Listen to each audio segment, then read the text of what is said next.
Hello, and welcome back to Blackfeather Guild. We're going to do episode 5 of the Void Cavalcade today, and I'm looking really forward to seeing where this crew goes and what they figure out this week. It's been a really fun campaign to watch. Before we go say hi to the cast and jump into all the action and everything, though, I wanted to take a quick moment to talk about viewer actions.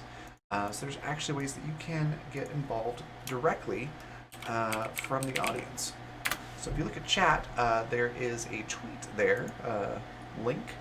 Every 10 interactions on that will equal an extra die to the cast and the DM to use on any roles that they would like.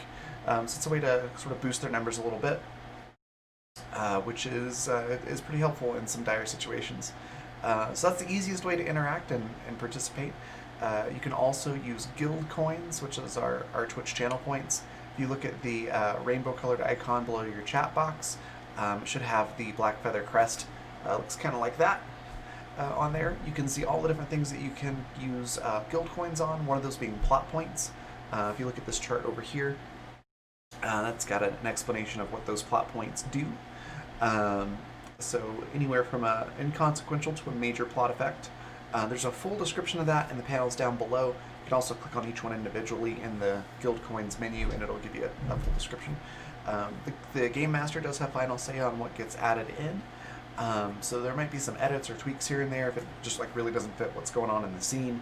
Or if it's would be game breaking or something like that, we'll edit it a little bit there. But yeah, it's a cool way to interject things into the game from the audience. You can also do some different viewer actions via the chart over here through direct donations through coffee.com/raven or raven.rocks, or you can do subscriptions and bits. You can see that bar over there. There we go. And the direct donations bar over here. So those will fill up as we get direct donations and bits and things like that coming in. And then you can also do viewer actions through Patreon, which I'll put into chat as well.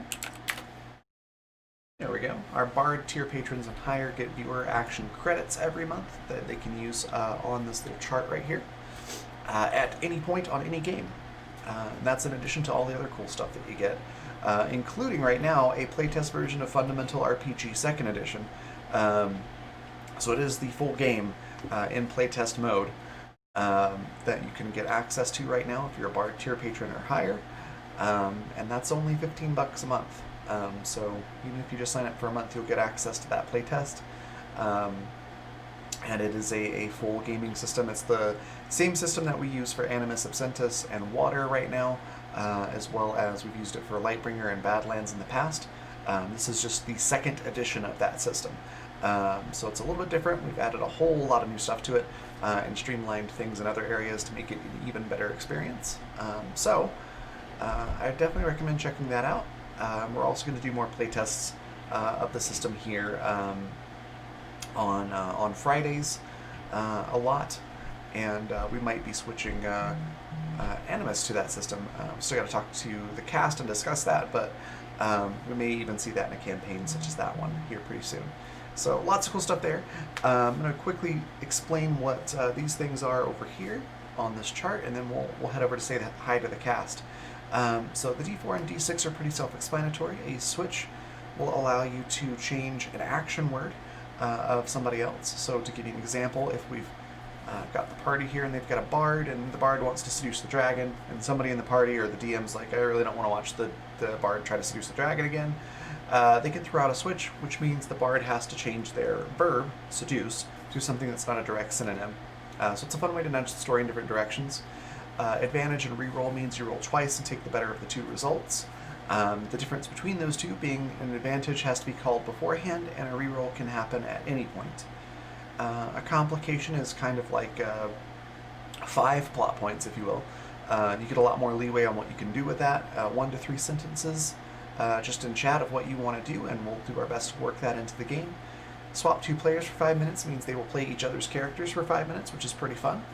And then a 1-up is basically if the character would die, rather than that happening, they come back at 1 hit point or the system's equivalent to that. So that's all the different actions that you can do and how those all work. We're going to go say hi to the cast and get things going. So let's head over here and hello everyone. And Jay, I will let you take it from here.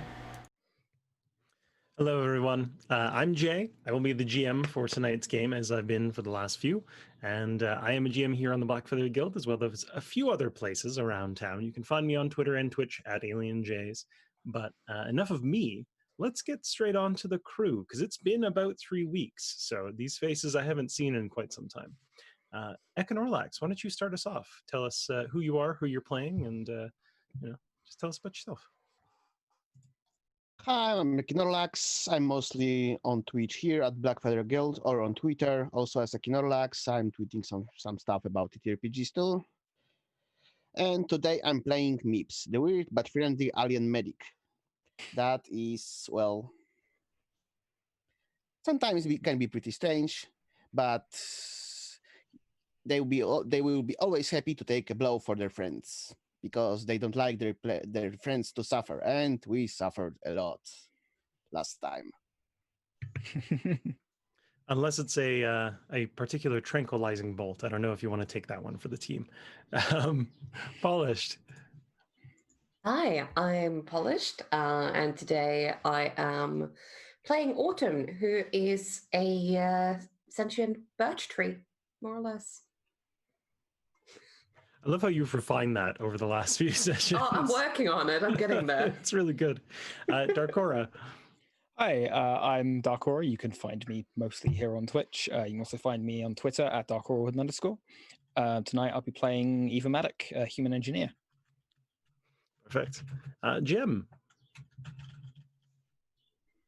Hi, my name is Yellow Gem. You can find me mostly on YouTube with my YouTube channel, The Yellow Gem, and I'll be playing Luna for B. Who wants to know? You like jazz? Sorry, it's been about 3 weeks and I'd forgotten. Thank you for reminding me that you love jazz. And Shelby, why don't you finish us off there? Hi, everybody. I am Chabi. I'm Hallway Secrets here, Hallway 7 Secrets over on Twitter. I will be playing Willem Sizer, the not quite so human android pilot, who is currently dealing with the fact that he had to leave a fellow behind on the strange ship. So check out episode 4. It was some. It was something. It was a ride.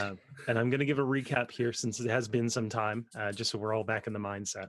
So last session, you had stumbled across the Orange Blossom, which was, after some rummaging around and investigating, it turns out it was a ship that was attacked in the fault and was chased out by another ship, the Demira. The Demira had fired on the ship and left it stranded and derelict. There was an SOS that you'd followed out here, but by the time you got there, it didn't seem like there was much left in terms of personnel or really anything. The ship was listing in space. When you got in, things started going for a bit of a strange turn. You found what appeared to be a Cordinian spread across a hallway and almost calcified around it. You felt many different psychic emanations from different parts of the ship itself and different areas within. You heard over the comms different voices. And after getting the ship running, it started to tear itself apart due to a large breach in the bottom part of the ship. After some deliberation, you had decided that it was in your best interest to get off the ship, despite the potential risk to the rest of the survivors on the crew. And though there were no survivors saved, something about it still strikes you as odd, because the sensors detected the Cordinian's life signs for a while, and then they suddenly disappeared, as did the Cordinian. So something about this doesn't smack quite right. Whether it affected all of you the same way is yet to be seen. But you did manage to salvage 2 fighters and some small cargo containers from the wreckage, and you're now out in space. You haven't returned to dock just yet. And you've all returned to the ship. You've all been given a clean bill of health by Meeps. So what do you do? You, Tolis and Yurt are up in the command deck, still looking over sensor data.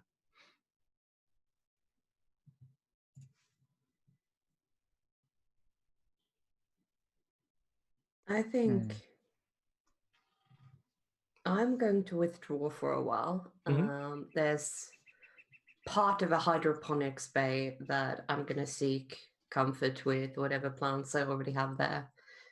And yeah, I'm going to be a bit out of it for a while. It's a lot for her to process.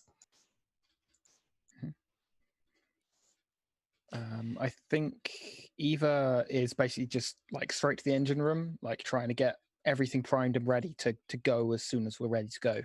Like she just buries herself straight into work, get the shit sorted, do what we can.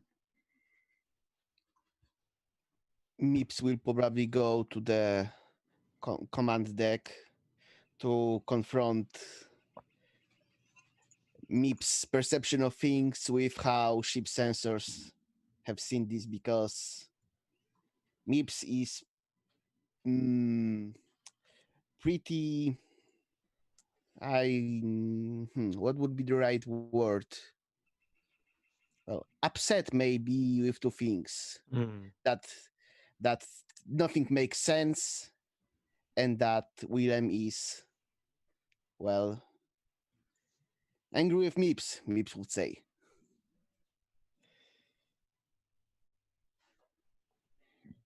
Willem and Luna, anything you're doing?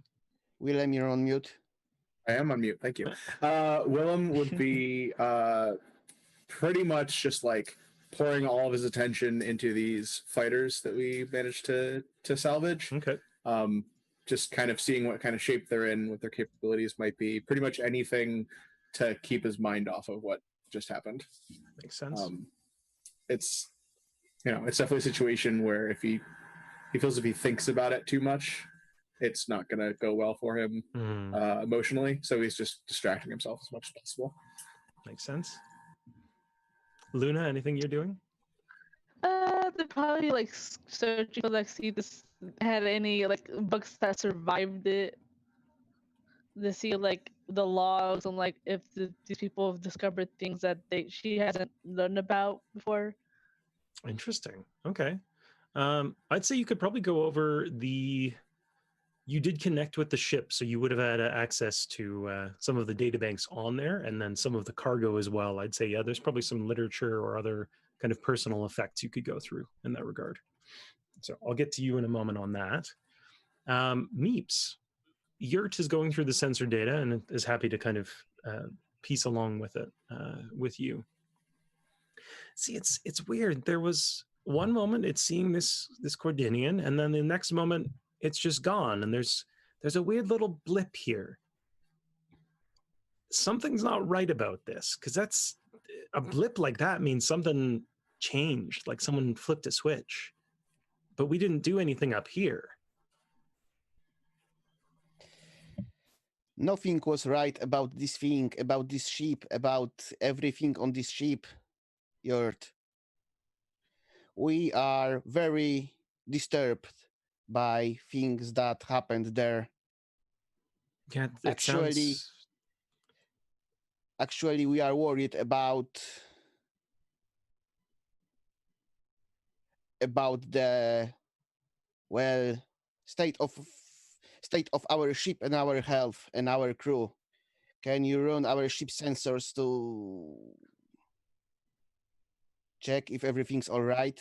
I can run a full diagnostic. Yeah, this ship was very strange.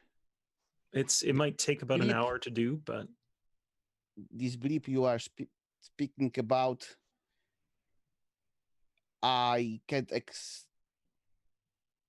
we can't explain what happened there. I think if I do the diagnostic, it'll show at least if it was on our side. If it wasn't on our side, there might have been some kind of virus, maybe a malware in the orange blossom that caused it.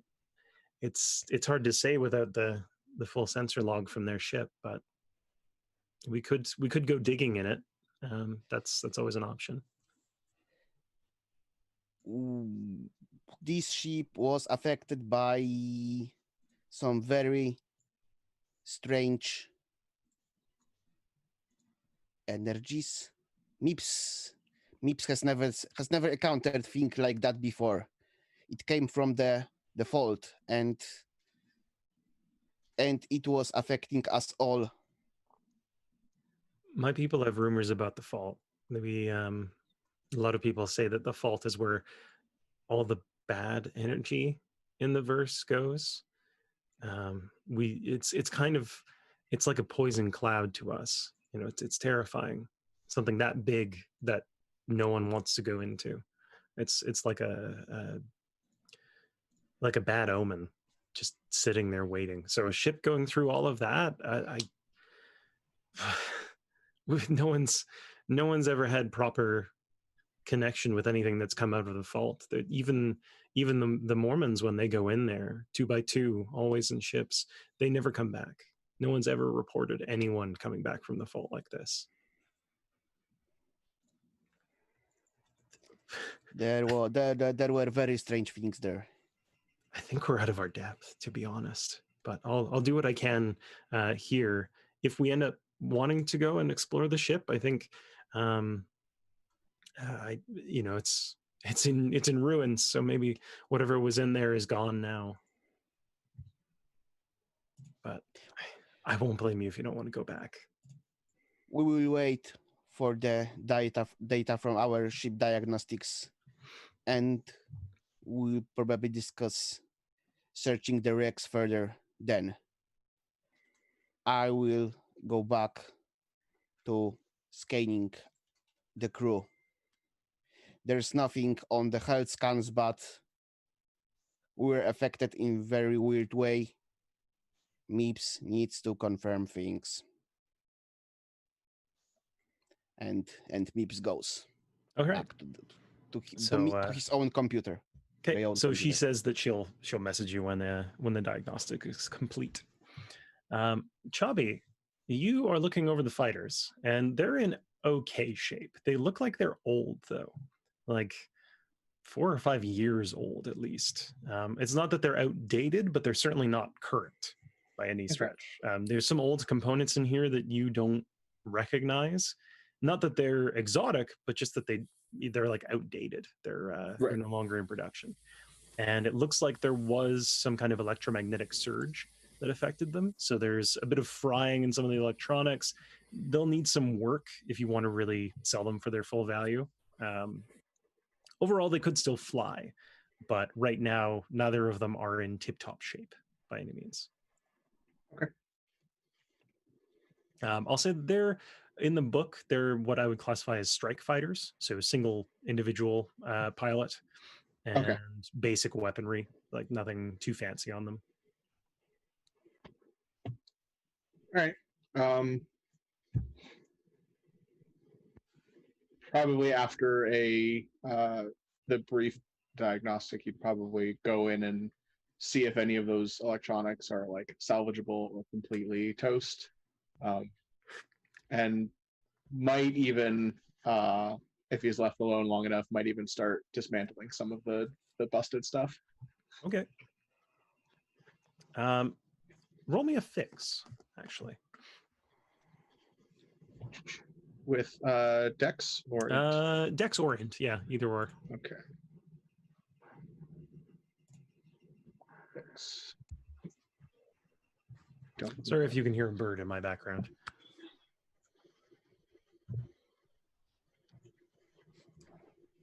Oh, there we go. Submit. Is it a 6? Six? Yeah, 6.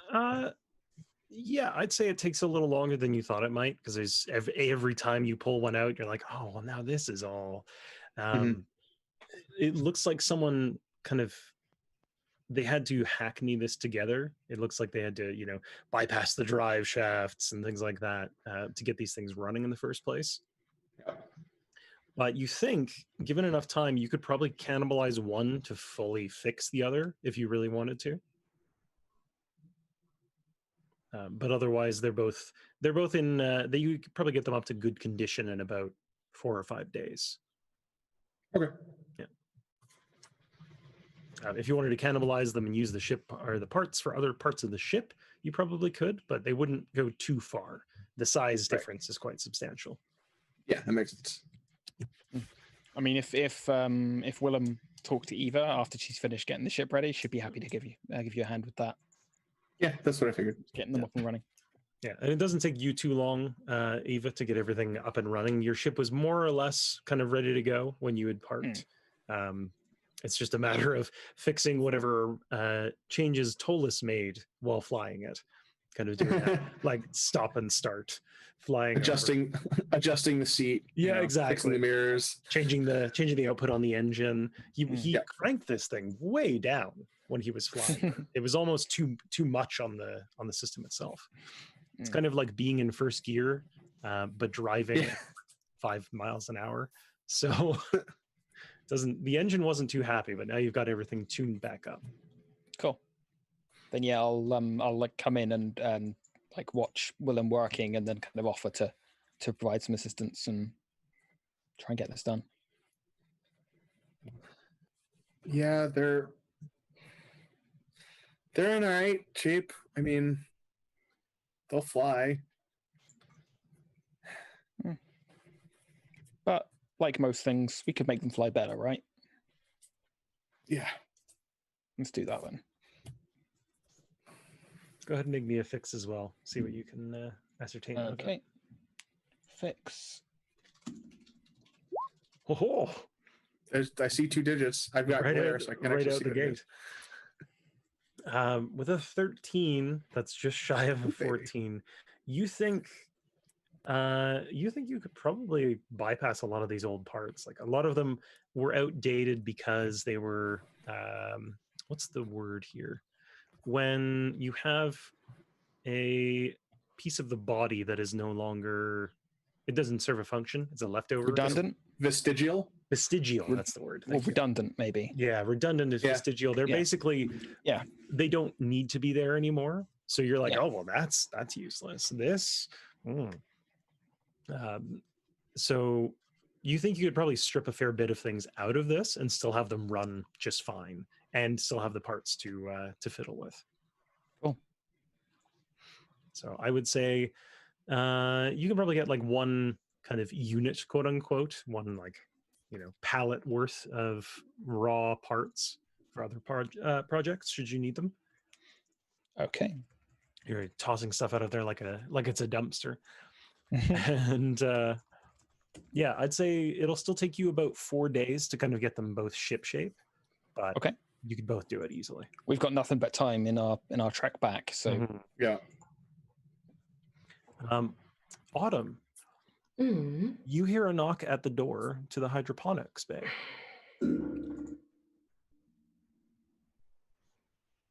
Okay. I am going to stop what I was about to do and open it. You see Tychus standing there. I wondered if you needed a hand. I'm quite alright, thank you. You sure? How's everything? Well, Yurt's going over the sensor logs. Tolis is, I think he's cooking something. I'm not sure what. Fred and Warren are looking over the rest of the gear with Luna. Everything feels quite tense. It's kind of like a building after an earthquake. Everything's still on tenterhooks. Yeah. If you need to talk about anything that happened in there, thank you. I'm not fine, but I will be. I understand. Again, should you need help, I've definitely put together shelving and other buildings like this before. So, thank you. so he bows and heads back towards the kitchen. And now that the door is open, you can smell something that resembles food. You're not sure what it is, but it smells like spicy, but also like not quite spicy. It's an odd aroma. So about an hour later, Meeps, you get a ping on your comms, and Yurt pipes up like, Meeps, I've got the diagnostic done. If you wanted to look at it.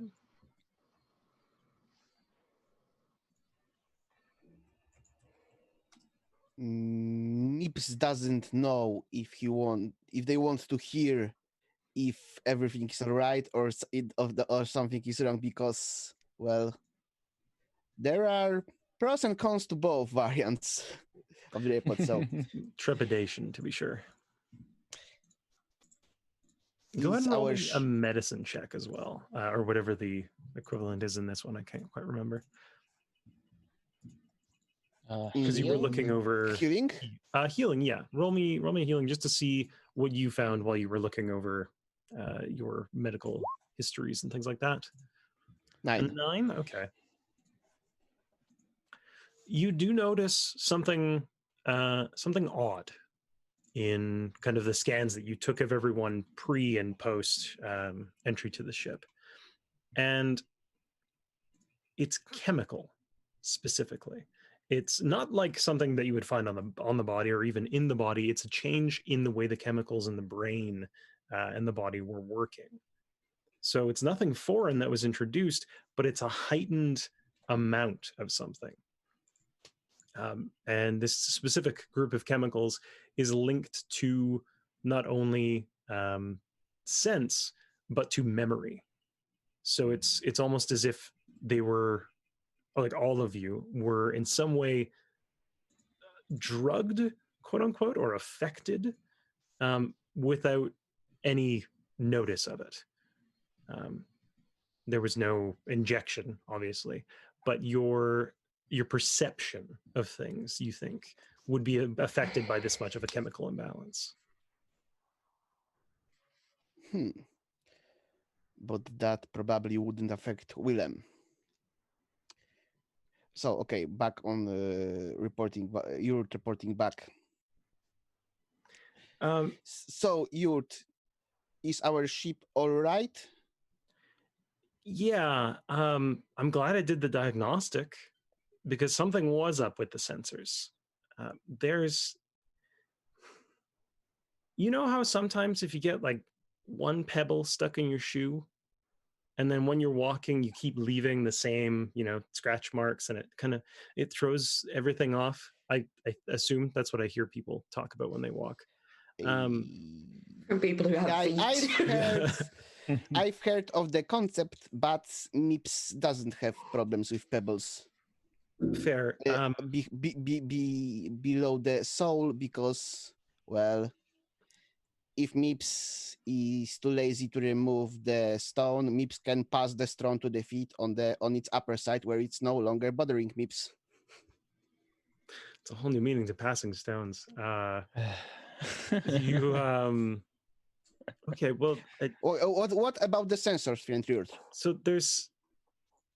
there was a tiny bit of code that was in the system that I don't remember being there. That the system doesn't show that it was there before we docked, but when we got into, I think it looks like it's about 15, 20 meters close to the ship, something snuck in, just a tiny little bit of code, and it wasn't like a virus. It's not in any other part of the system.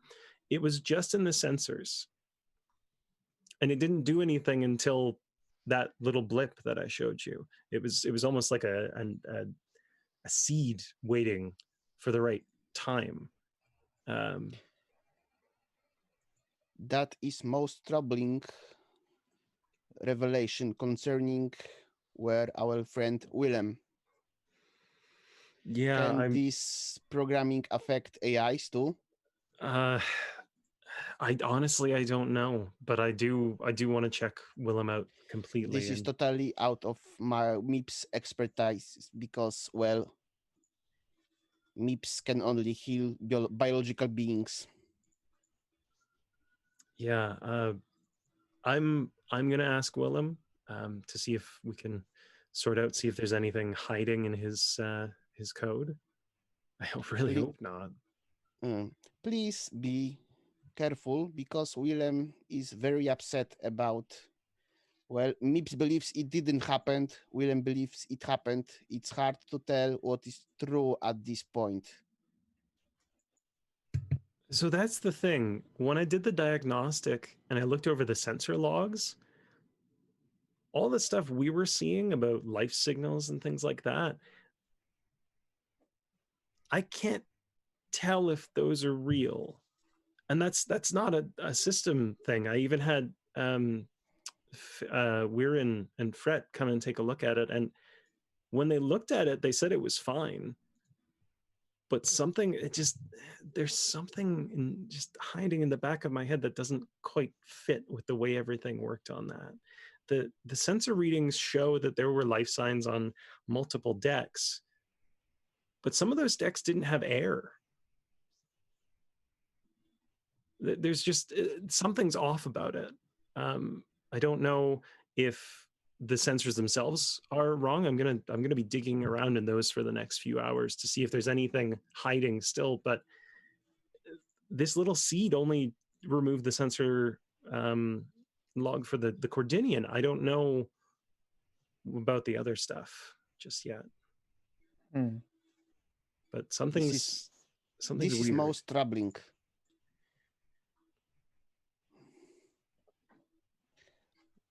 Will you talk with Willem now? I'm going to talk with him, I think, over dinner, maybe, or just after. I think he's in the cargo bay working on the fighters, so I wanted to give him some time before we talk about it.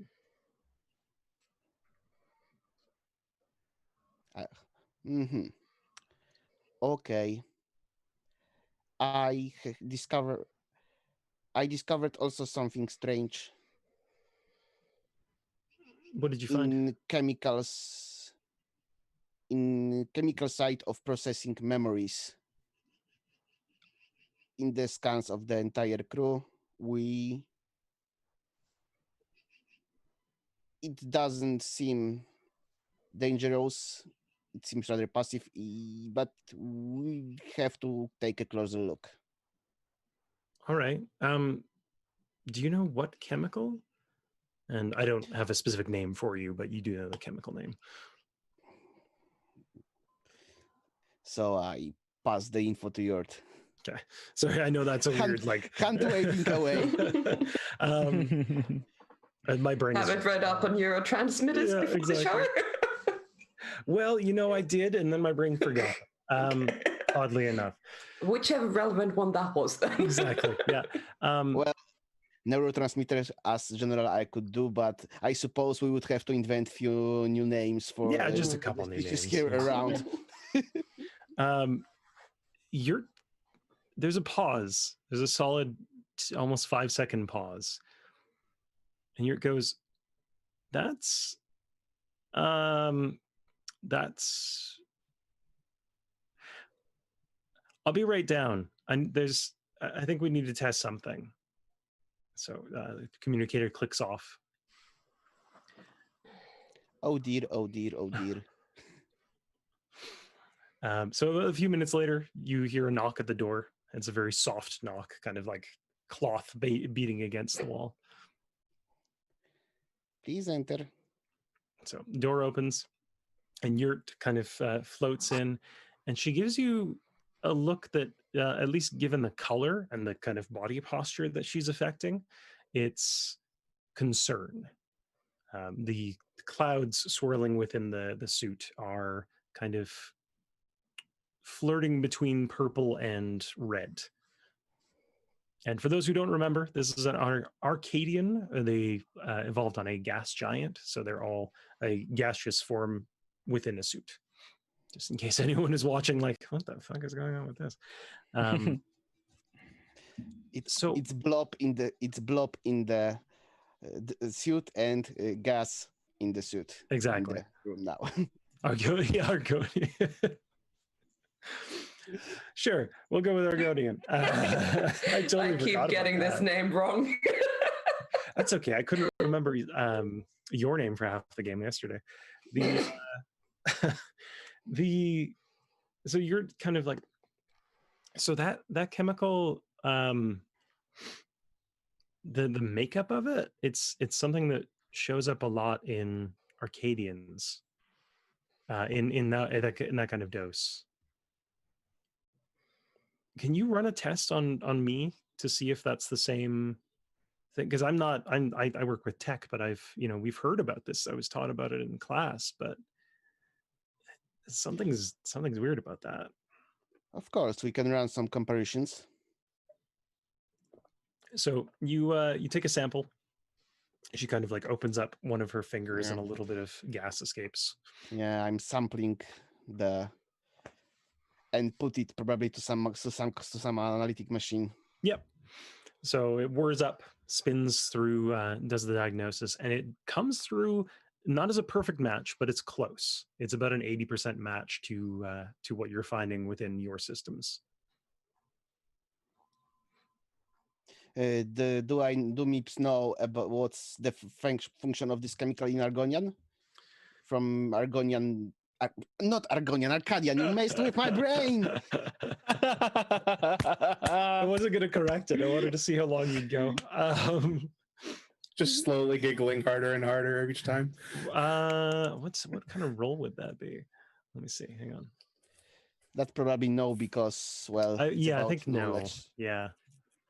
I will give you a +1 on that though, because she is with you, so she can kind of steer you right. 11. Hey. 11. Well done.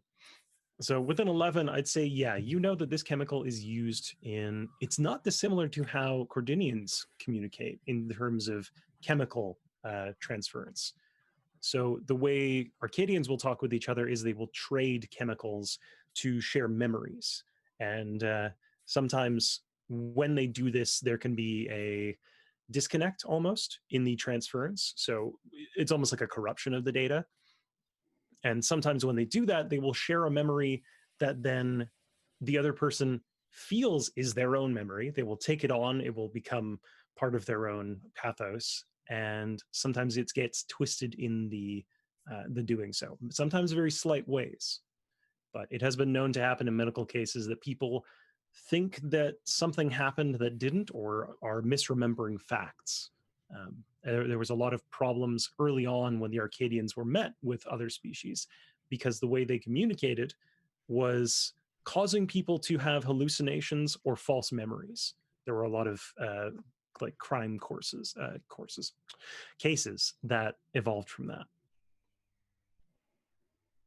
Okay, so if this chemical affects memories, then we are probably safe because, well, or not. I wonder. No, if only memories affected, we would be safe because it doesn't affect the decisions we make. I assume. To a degree, because keep in mind that your memories are always being written as you're, doing things. So that might even affect your judgment if you're looking back on past facts, right? You may not even know. Okay, so we need to consider it's still dangerous. So I was wrong in assuming that first. But how to deal with that? Well, probably more monitoring. Okay, so back as MIPS. Well, this is very troubling. I think I will announce this at the meal too, that we should as a crew monitor our behavior more closely. Roll me another no real quick, because this is more to see if you know how you might be able to counteract or otherwise diminish the effects of it, kind of speed it along. Oh, 12. Ooh, with a 12. Yeah, I'd say that you can think of a few things you can do to help people get rid of the chemical in their body, kind of purge it, so to say, without having to go through a medical process. Okay, so MIPS will test it on themselves first. Okay. Yeah. I'm thanking Yurt for assistant. Yeah. Okay. So Yurt doesn't quite know what she's doing, but she gives you a hand, and it takes about a half hour to start seeing some effects, but you start noticing the chemical levels are going down in your own body. It's an appreciable difference. It's not going to go right away, but it should clear up in, you think, probably 2-3 days at the most. Do I? Well, not by computer readings, by my own feeling. Does MIPS feel different? Not right away, no. The only way you know that it's working is the computer readout telling you the chemicals. Okay, so I changing. don't feel anything changed. Okay. No. Well, when's the meal? It's in the next kind of hour or so. Okay. Yeah. So I probably should invite somebody to undergo same procedure. Okay. Well, Mips is a bit afraid to go to the hangar to interact with Willem, so I guess it will be Luna or Luna. Okay, we'll swap to Luna because I've moved over them. While you're going through with Fred and Weirin over the kind of cargo you found, the personal effects and things like that, you do find some interesting literature. You find storybooks. You find some more factual texts. You also find a couple of diaries, and in those diaries, it details, to some extent, the trip that they were on through the fault. It seems that the Orange Blossom was an exploratory caravan, or a ship in the exploratory caravan, I should say, and they had taken a small detour to see what they could find on the fringes. Just looking at Zoom chat, on the fringes of the fault as they were heading out beyond the range. So it starts out fairly mundane, saying that they encountered scrappers, which are known pirates that hang around the fringes of the fault, picking off the refuse and other, they're kind of like vultures, really. And oh my God. But as the diary continues on, it starts getting less and less sound of mind. It feels like it's almost like watching the slow unwinding of someone, as they start talking more and more about shapes in the dark and people on the crew starting to isolate or not remembering each other quite right. Someone had forgotten this person's name, and they didn't think that was a problem until a week later because they believed that that was their name. Something odd. It's disjointed in places. Things that they say don't line up with the things they said in the previous entry. And the last entry is it's not quite jargon, but it's garbled. There's bits of ink everywhere. It's stained with tears, and the majority of what you can read says, "I don't remember how we got here. I don't remember being on a ship. I'm not even sure why I'm writing this." And that's the majority of what you get in the last entry. Mm-hmm. Can I check in the diary to see when was the last time they visited a planet, so I could maybe to see like if they got like something they picked up from there, or like someone got like on a stowaway that caused them to be like this? Yeah. There's a couple points where they say they picked passengers up or they stopped to dock somewhere. The last place they stopped before they went into the fault was probably about a week and a half ago, if the date is to be trusted. And that was at a planet called Spica. And that's kind of, if you're on the northwest edge of the fault, this was south from here.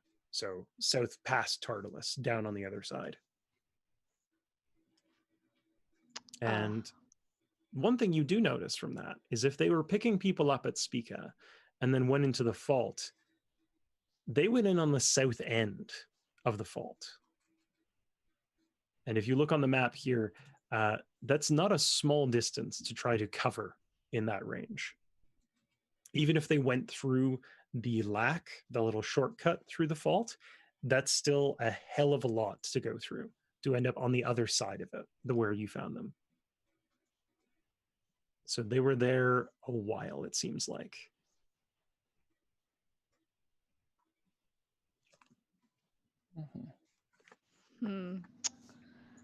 Well, either these guys picked up something bad from the last planet they visit, or they picked up a very sketchy person that probably administered something to them that caused them to act like the way they are, causing them to immediately crash. So are you mentioning this to Fret and Wirren while they're down there with you? Yes. Yeah. Okay. So they're both like, that's really unsettling that this happened to this crew. What maybe we shouldn't tell everyone about this just yet. This is, I mean, obviously people need to know. It's important, but like, maybe not over dinner. We'll tell them about this tomorrow. Yeah. Yikes! But look at this, and Fret picks up a small like music device that's still working, and that does play it's a very nice tune. It plays 3 different notes in a harmony you've never heard before. It's a very interesting sounding device. Meeps, are you contacting Luna? Yeah. Okay, go ahead. So Luna, your comms buzz. Meeps would walk. Oh, you'd walk down. Okay. Meeps likes moving. Well, maybe. No, not running. Web. That's not cause for running. That's running. Uses so much energy when you wait that much. Okay, so Meeps goes to where Luna was. Okay, so you're down in the in one section of the cargo bay, kind of off to one side. Friend Luna, we've detected in your scan some trace chemicals that's affecting our memories. I found, not developed, that was wrong word, sorry. We found some way to purge this chemical out of our bodies. Would you like to undergo this procedure now? Sure. And plus, we just discovered something that might explain why the ship that we were visiting might have those chemicals in the first place. Uh, mm, okay, so let's go to the medical lab. We can talk there. All right, and Luna follows him. So, what is the discovery? What did you find? Well, we were looking inside like the books they have, and we found this diary which had different points. And the last planet they visited is where like they started to start to lose their memories, and then the eventual crash. So we might just think like they must have like gotten something from that planet or picked up a stowaway or something that might have given the chemical to them unexpectedly. Uh, is there something written about any Arcadians there? There is. There is, in fact, there were a few Arcadians on there, and it's mentioned somewhere near the end. It's hard to decipher quite what they mean, but there's something about an Arcadian uh, getting loose. Yeah, it's at the end, but it's kind of hard to tell. It's about an Arcadian kind of picking up and then somehow got loose for some reason. We will need to show this to Yurt too. Mm-hmm. Okay, so do we launch the procedure? Whatever it was. Yeah, easy peasy. You've done it on yourself. You can do it without any checks or anything. Okay. So Question: is this gonna hurt? It's not an overly pleasant experience, but it won't hurt. It's if have you ever had like an IV drip in? It's kind of like having like saline put in your body. So not it doesn't feel great, but it's not. It doesn't hurt. So before this is the procedure is applied, MIPS replies to the question. MIPS doesn't have pain receptors. That might have been a very unpleasant experience, but we would never know about it, right? That doesn't sound reassuring, though. I can't feel pain, so it's probably fine. Well, that was a joke. We do have pain receptors. It is not painful. Was that joke good? We still are learning this social skill. On a scale of 1 to 5. I would give it a 3.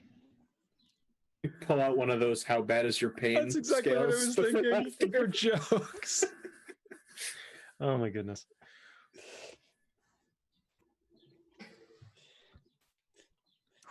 So yeah, the procedure goes off without a hitch. Luna, you don't feel any different from it, but Meeps, you do note again that the chemical levels are going down at a much faster rate. So you think, yeah, you should only have to do this probably once a day for the next few days, and it should purge the rest of the Arcadian chemicals from you. So I guess that's what me and Luna are doing till the meal. Cool. Autumn, was there anything else you wanted to do?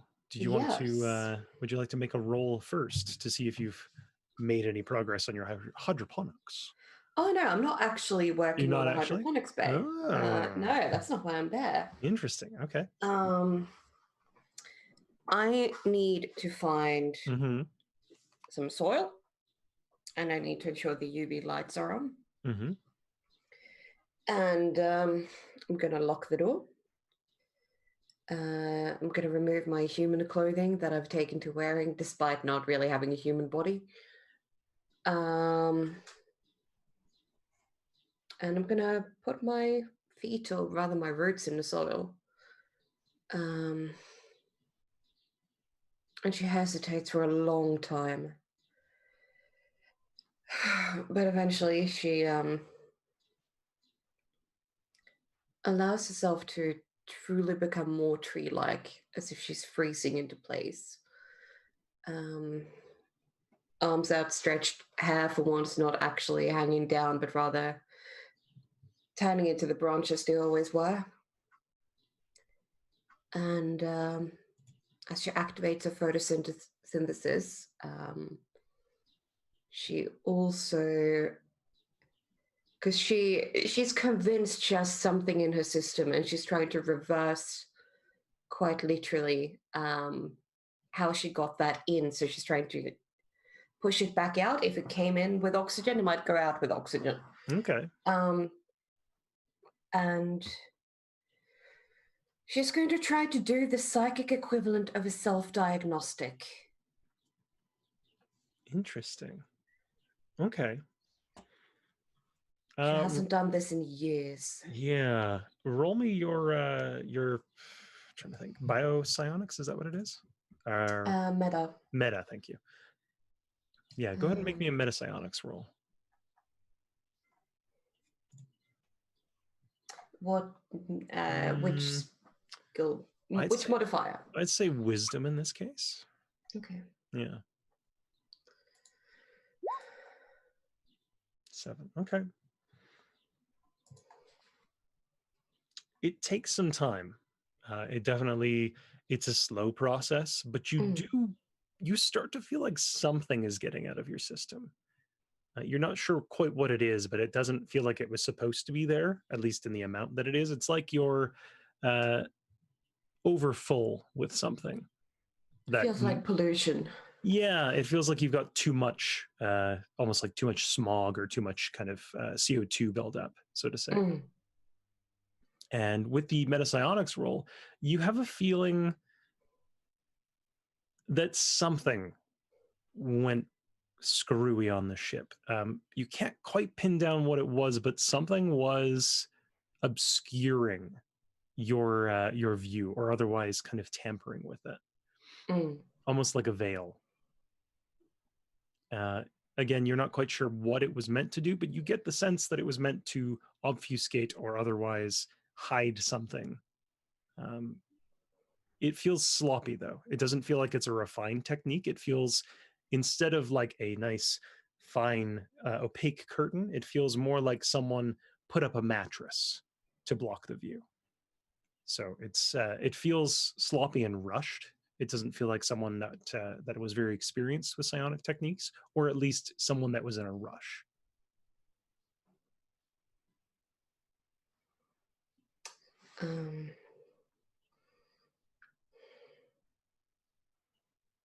I think for the next hour, until she knows she has to make an appearance for dinner and play with the humanoids, I think she's just going to spend some time in that state. Okay. Thinking things over. Trying to figure out. She's not sure if it's the right decision or not. Right. So she's definitely taking her time with it. Okay. She saw what happened to the one that started growing, and that's not what she's after. Yeah, and it doesn't flag you as something that should happen. Yeah. Like you've never heard of or seen that kind of thing happen. Make me another roll. I'll give you a +1 on it. Metapsionics still? Yep. Or metapsionics or no. Yeah. No with int, or metapsionics with int, if you want to use that. Oh. I'm happy with wisdom or int. It's the same mod, but... Cool. Okay. 12. 12. Well done. Nice. Yeah, I'll say over the course of the hour, you start piecing things together, and you get a fair, clearer picture of what was going on down there. There's still some little fuzzy bits here and there, but you recognize that kind of energy. It doesn't feel like it's from an Amadryer. It doesn't feel like it's from anyone but kind of like a standard humanoid. It doesn't specifically feel like Amadryer psionics, but there's something funny about it. It's kind of like you expect it to be one color, but it's a different one, if that makes sense. Something about it is almost like a taste or a smell about it is wrong, different from what you would expect from this kind of psionics. the sense you get is that this was meant to not attack, but to cloister you. It was meant to kind of hide something from you long enough that something else could happen. It's almost the sense of a spider laying in wait and a different trap kind of guiding you in, like a lure almost, keeping you in that tight corridor until you're caught.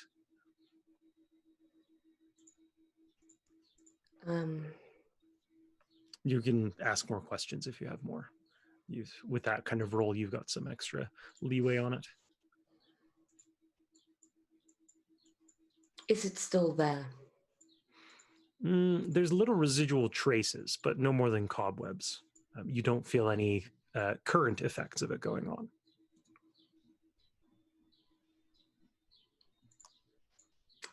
on. She's more. Is this more like a trance-like or meditative state for her? And like I said, she's going to take her time with it because she hates this. She hates this particular aspect of her physiology. Right. And having set almost an internal timer, as soon as she can tell that the time is up for what she was doing, she almost leaps out of this plot of soil that she's been standing in. Immediately goes back to looking far more like a human than an actual tree. Puts her clothes back on. Takes a moment to collect herself and starts to head towards the mess hall. All right. Does everyone else head towards the mess hall? I love that we've immediately decided everyone takes meals together. That makes sense. Yeah, I mean... Family dinner. Perfect sense. Yeah. Yeah. I'm very happy. Now you will see how Mips eats. Oh, no. I'm not sure I'm ready for that level of trauma after the last set. Just keeps getting better and better. So you all get to the mess hall kind of in your own time. And Tolis is there wearing an apron, which does not suit him super well. It's kind of like wearing a tiny muscle shirt. So it covers about a third of the torso as he's standing up on 4 legs. And he waves to everyone as they're coming in, like, oh, it's gonna be so good. This is a famous recipe. It doesn't smell bad, but it does smell odd. It's I will say most of you have not had this before, or if you have, it's rare. Just trying to think the name of them, because I have forgotten all of the names of these races. Well, this is Tribune. Trivian, thank you. I don't know why I heard Tribune. Yes. So, it's a famous Trivian recipe. It's from home, so I hope you all like it. I thought it might help raise spirits because does anyone need a hug? I can give hugs. I'm really good at hugging. The arms. The more arms you got, the more hugging you can give. So Tolis sets out a large kind of spread. It's like, we're talking like Thanksgiving spread kind of levels. So the entire table's full. Everyone's seated around or hovering as needs be. And yeah, you're all having dinner together. Willem is certainly, he's not openly hostile towards anybody. But you can kind of tell, like,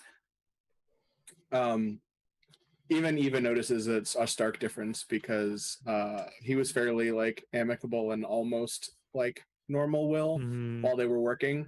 But at dinner, he's very like reserved and like he'll say hi to people, but like he doesn't seem to be much for conversation at this time.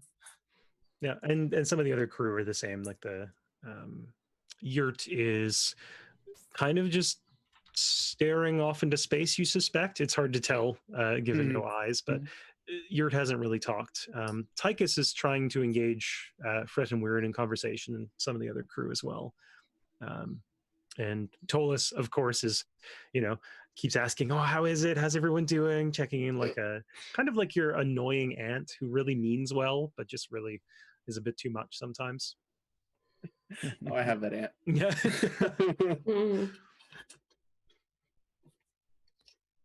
Mm. I think Autumn is still bad at doing two human things at once. Mhm. So the whole having to eat and having to put on pleasantries means that she's gonna try to like not actually have a proper conversation, because that's like the difficulty has been raised a Yeah. tad at the moment. So Normally mostly she small can talk. fake it quite well, yeah, but it's small talk now. Okay. She's not used to this type of food either because she can't actually taste anything. So it's pure Yeah. smell. Yeah, and the smell Um, is, again, it's good. It's just odd. Yeah. As someone who hasn't eaten human food in like 8 years, I'm having a difficult time actually explaining what it smells like. But it's odd. Yeah, Mm. it's like a spicy, but also it smells wet, but not in a bad way. You know how how to describe it? Like soup has that kind of smell to it. You're like, oh yes, Okay. that's like it's a liquidy dish, but it's not a soup. There's no like soup Yeah. whatsoever. So it's Huh. yeah. So yeah, she's just generally keeping a low profile with all of this going on. Okay. And most of the rest of the crew is doing the same. Everyone's not avoiding conversation, but they're not trying to poke conversation out of people. Mm. And for reference, and this might be interesting to Meeps, Willem is eating. It's very like he's spending a lot of time kind of twiddling with the food a little bit, like awkwardly, but he is actually eating. Question for Will. How does that work? Were you designed to be able to eat? Yeah. Okay.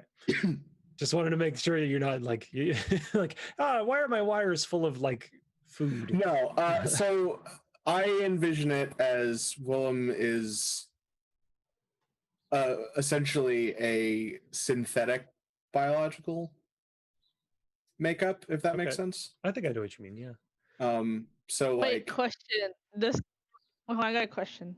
Like when they eat the food, does the food get turned into energy, or does it like just sort of disappear without a trace? It's a very good question. Because you could have, I'm trying to think what they call it now, but it's something that you basically take the glucose out of it to make energy out of it. It's kind of like photosynthesis, but not photosynthesis. Like you turn organic metabolism? matter into Like energy. It's basically metabolism, but it's on a much more efficient scale. okay. Yeah, I'm trying to think of the name now. Or just nuclear generator from Back from the Future. Yeah, good old, yeah. Oh, what is that? I mean, yes, Or- the flux capacitor. Yeah, the Mr. Garbage or whatever it is. Yeah. Wait, question. You guys ever watched the show Doraemon? I heard of it. I haven't seen it. No. But Oh. to the outside observer, Willem is eating like a human being would. We'll presume that you're getting small amounts of energy from it. It's not quite like plugging into an outlet.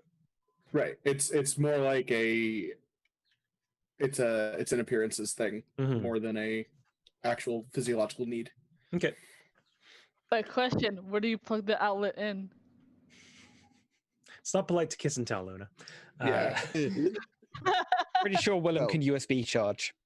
What I do Is it USB? what I do in my room with the door closed is my Jay, we don't business. judge about which charging socket that is. Like we don't do that. We're way past that. It's 23 whatever. We don't ask what charging socket you use. Beautiful. It's a beautiful way to put that. Meeps, question for you. How does Meeps eat? Well, I wanted to say Meeps doesn't care about small talk because Meeps will simply, well, since we gathered together and Meeps doesn't, use voice box to eat, Mm-hmm. Meeps can just explain about the chemical and the purging procedure. You And- just shove it into the voice box and it just makes eating sounds. Yeah.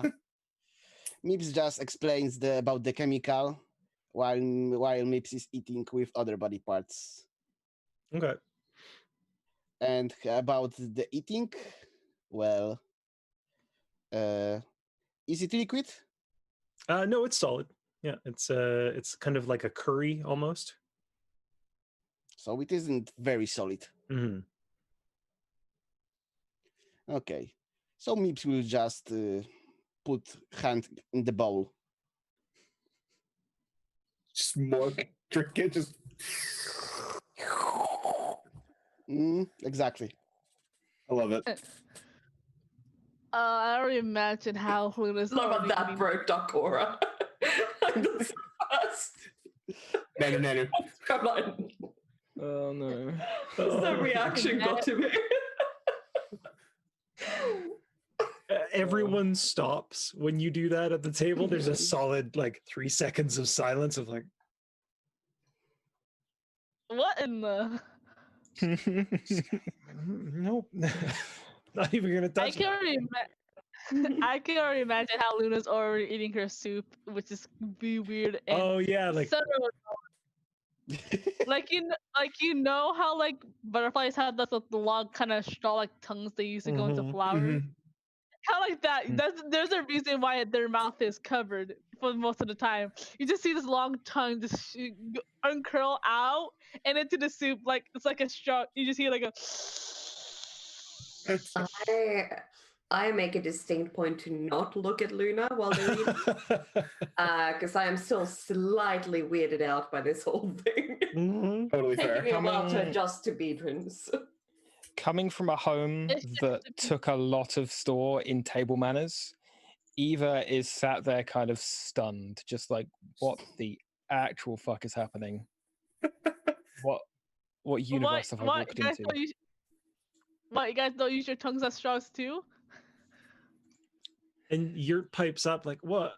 I mean, it's not that much weirder than how I eat. And they've got she's got her one arm opened up at the wrist, and it's kind of just over the whole bowl, and you can see little food particles kind of floating around within the gas and disappearing.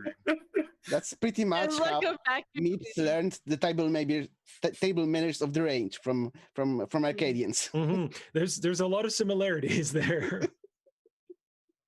One is just This more is the weirdest transparent. filler arc ever. It's really Yeah. weird. I'm 100% here for it. Firefly's got nothing on this. Yeah.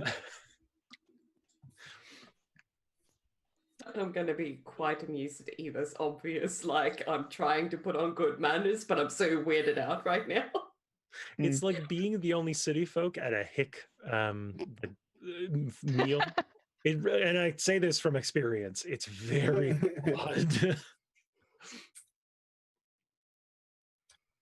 So the meal carries on, and people, Tychus especially, is very interested in the chemical changes, and he asks, did it affect any of the people on the ship? Did it carry over from when you did that? Because they all stayed on the ship, right? Well, I suppose we could and should do health checks on the crew too. Can I also suggest we very thoroughly scrub everything we wore and everything we brought over with us to make sure there's no residue? And no scans detected anything on the outer layers. Mips is again looking at Willem.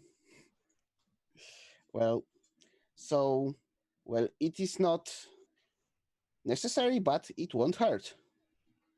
It might be tricking you into thinking there's nothing. That is also correct. Actually, we might be even influenced to say it's not necessary. Oh, this psionics and psychic thing is very confusing. It's residual at this point. It should wear off, but It's hard to tell.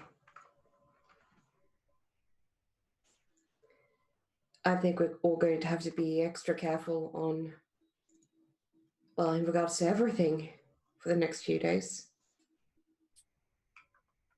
I can and your pipes up. I can set up some extra sensors and cameras around the ship. Not in private quarters, obviously, but it's just if we want logs for things like that, just to check against. I think it would be prudent to do so. Oh, and I did. Willem, are you are you okay to talk now, or did you want to talk after dinner? I have something I need to discuss with you.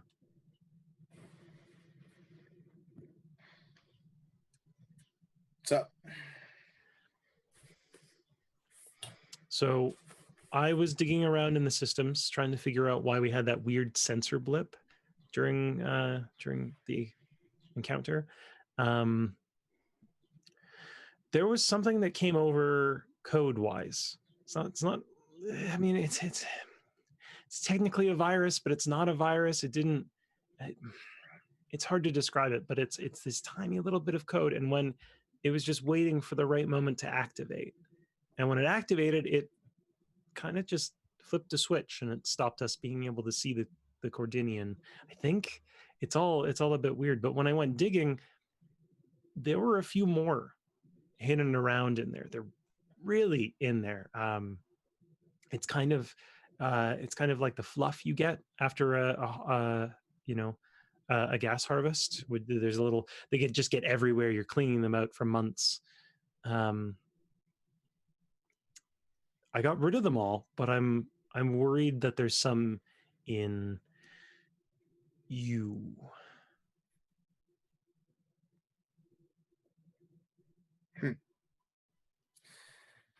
Interesting theory. Are you okay if I do a diagnostic on you? Did you want to do that yourself?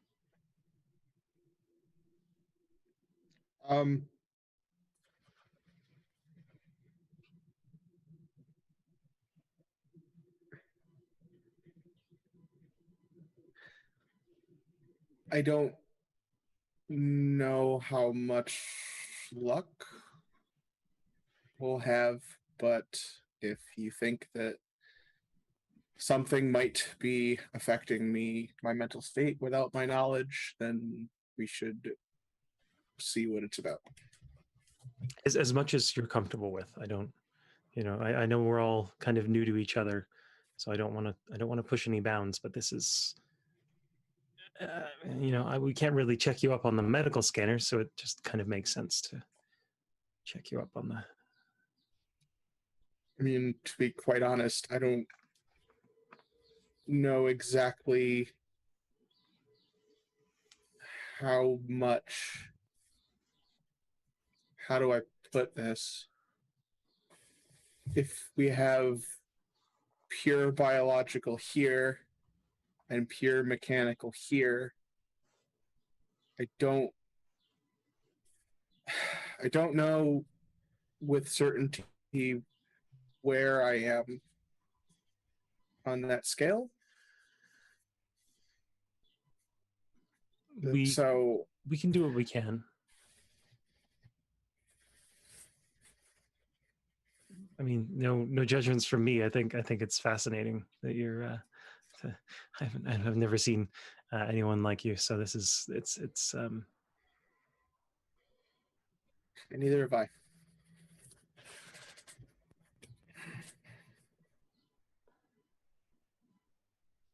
The whole table kind of goes quiet into their meals.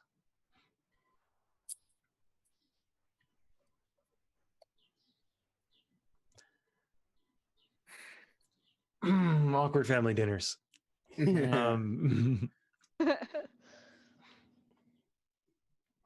So yeah, the meal ends. Tolis and Tychus start cleaning up everything. What do y'all do, if anything? I'm going to make sure to talk to Eva at some point.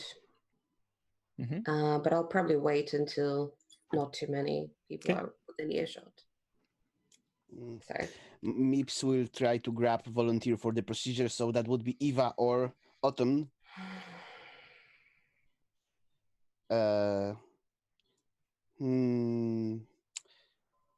Let's say, Eva was more weirded out by Mips' meal, but Autumn is very quiet. So Mips will feel braver to ask Eva. Fair enough. Yeah, Eva would be fine with that. Okay. So similar procedure. It's kind of like an IV drip, but there's no injection for it. And yeah, you notice the same thing. It takes about a half hour for it to start working, but the chemical levels start dipping appreciably. Okay. Mips will ask if Eva feels anything different, because, well, Mips is kind of disappointed that nobody feels different. when the computer says something is different and nobody feels different, then Mips learns nothing if the patient notices no difference. I mean, well, probably not. Bear in mind the concentrations of these chemicals. Like, it's going to take a while for anything to happen. I'll let you know if anything changes, though. Okay, so you two do that. Eva, you're good after about a half hour. Sure. And if anyone has anything else they want to go through before we pop off for a quick bio break, then now is the time. Or if you want to wait till afterwards, that is perfectly fine. you wait, no problem. Okay. Yeah, okay. Will, did you have anything you wanted to do? I think we're good for a break. Perfect. So we're at about the halfway point here, which is kind of surprising. It's not quite halfway, but it's near. Time is fluid, as all things are, except for wobbly. So we'll be Time back is in an about. illusion. It's definitely some kind of illusion. We'll be back in about 10 minutes, folks. So get up, stretch your legs, get some snacks, drink, stretch, all that. And we'll see you soon.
Hello, everyone. We're back from break. I hope you had a moment to stretch and get some agua in your body. We're back with the Void Cavalcade and the crew trying to figure out just quite what happened and how to deal with the aftermath thereof. So when last we left, you had all finished your crew dinner, and Eva had gone through the kind of detox process that Meeps had developed. And now, Will or Autumn, did you have anything you wanted to do? I like I said, I do want to talk to Eva at some point, but if she's having a medical, I'll give it a little while. Okay. It's not super urgent. Okay. And then there's just the diagnostic or what have you Mm-hmm. for Willem. Okay. In that case.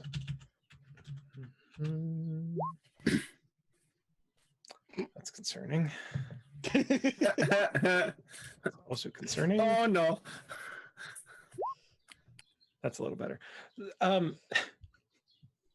So it takes a little longer than Yurt thinks it will. Like when you start going through, you get hooked up to various machines. She starts scanning you, has to scan you again, scans you a third time, and eventually just kind of hands the scanner to you. Like, okay, none of these readings make sense. You're not like that shouldn't be where it is, and like I don't like I know you're different from a lot of things, but like I need some help on this. I don't know what I'm looking at. You see, here's the thing. Neither do I. I'm not medically competent, or even if I was, I've there's, like you said, never met anyone like me. Okay. AIs have a creator, but I don't So know who. You just like exist. You don't know who made you or anything like that. You don't know where you came from. My parents found me when I was really little, but I don't have any knowledge of before that.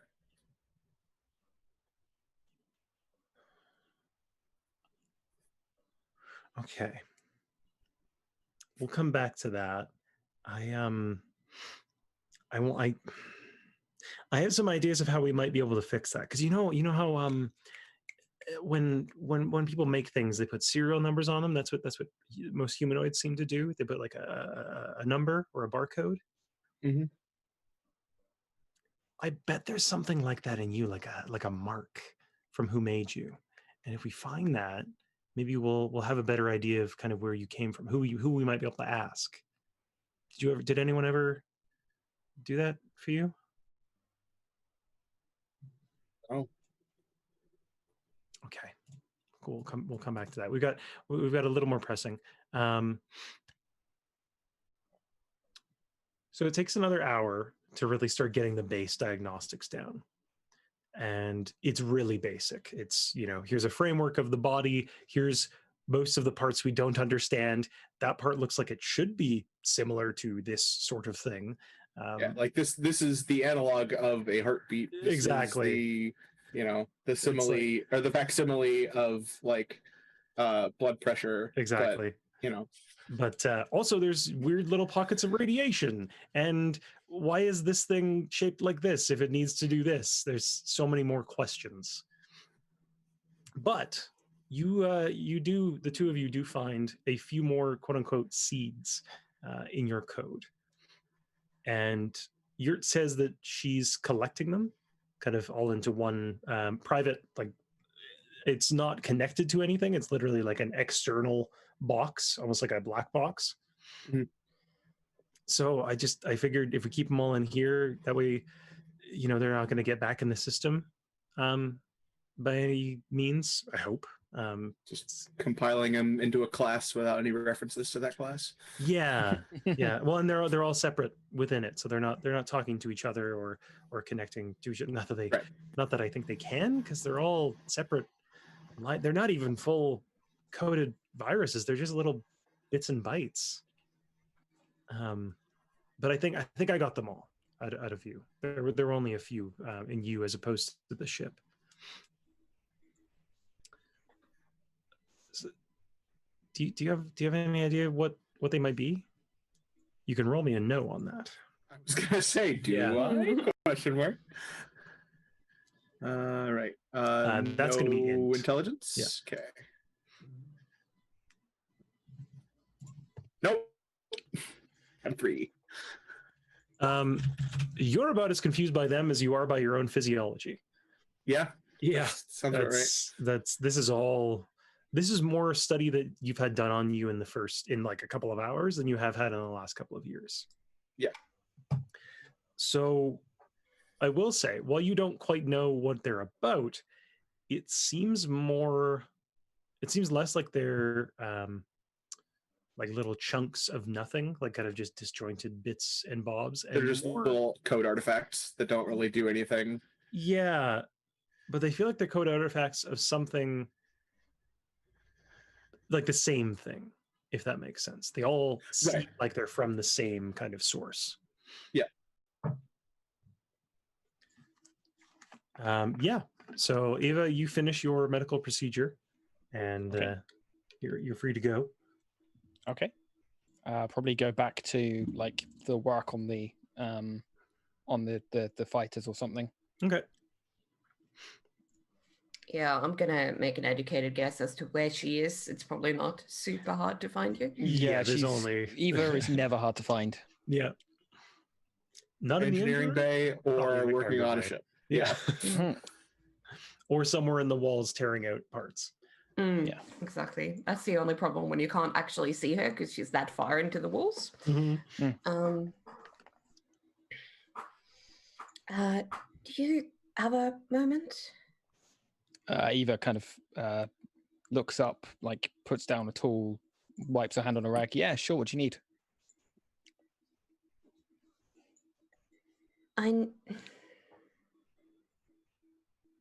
I'm trying to figure out when it kicked in.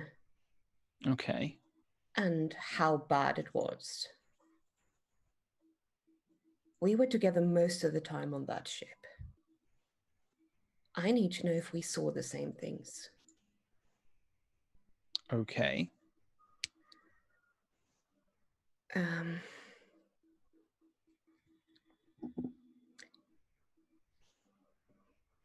Did you ever feel like it shifted? Shifted? What do you mean, sorry?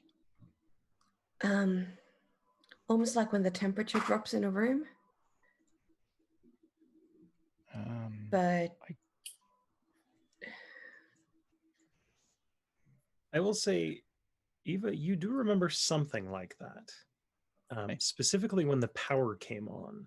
Something felt off. Okay. Yeah, a lot changed when we put the power on. Yeah. Okay.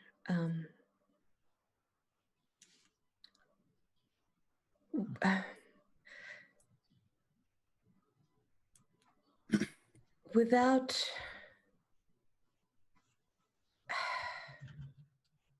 I'm bad at words, I'm sorry. That's okay. I could eventually feel that there was something more on that ship, but I should have seen it sooner. Mm-hmm. Just like how you can sometimes see when it gets really warm and you see temperature in the air. Yeah. That's how I can see psychic energy. Okay. But this time I had to look for it, even when it was already there. That's not meant to happen. I know you don't have that, so I'm trying to figure out if there was something you sensed otherwise that was similar to that. I mean, I'm clearly looking at the universe with one fewer set of senses than you have. So whatever I got was clearly going to be crude by comparison. No, but that's why I'm asking you. Not because I think it's Sure. crude, but because you might see things more clearly without that layer. Okay. Interesting. Go ahead and roll me I'm going to say intelligence check. Just what is that? Okay. What do they call that in this system? Oh, there's a name for it. Shoot. The saving throw? Or Saving throw, yes. A mental saving throw? Yeah.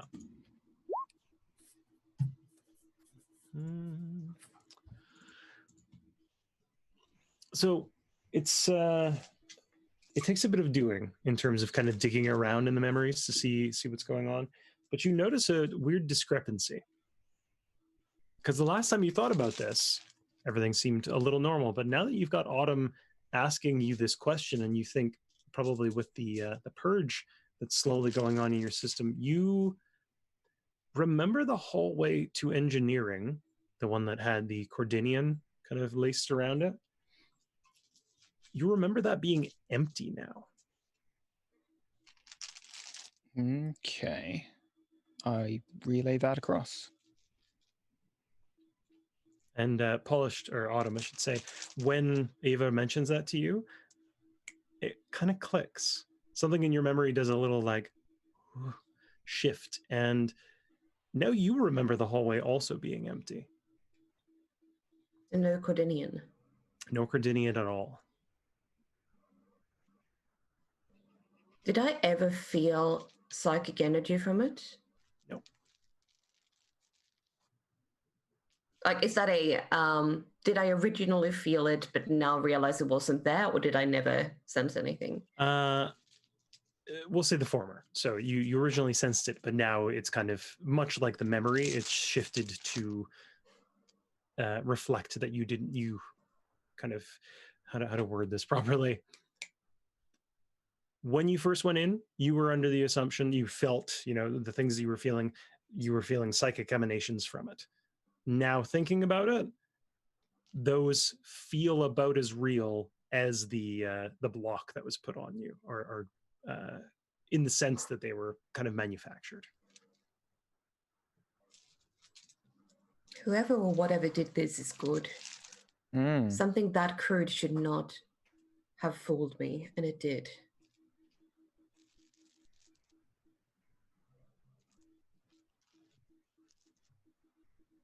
I can still feel it. It's a bit like how when it rains on you and it takes a while to dry, even after the rain has stopped. Yeah. Speaking of, I am still listening. I'm just closing my window. Perfect. I worry that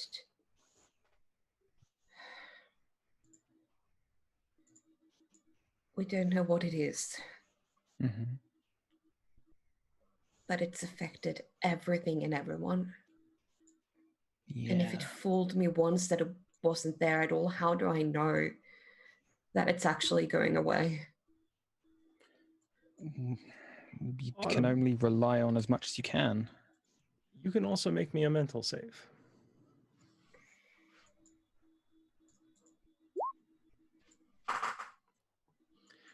Now that you're poking at it and you've got this kind of foothold in reality, and it feels like reality now that you're looking at the two memories, because you do still have both.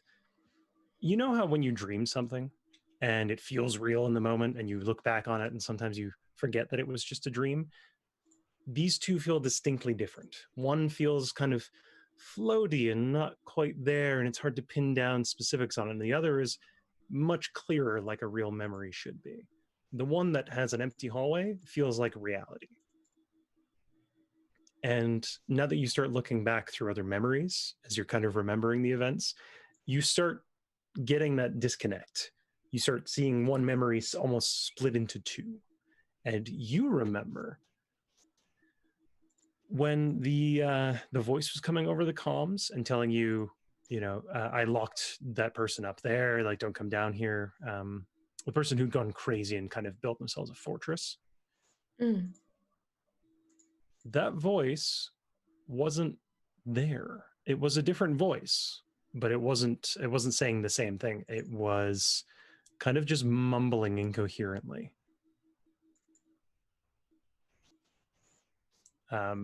Whether or not that was actually someone on the ship, you're not sure, but it was not the same thing that was being said.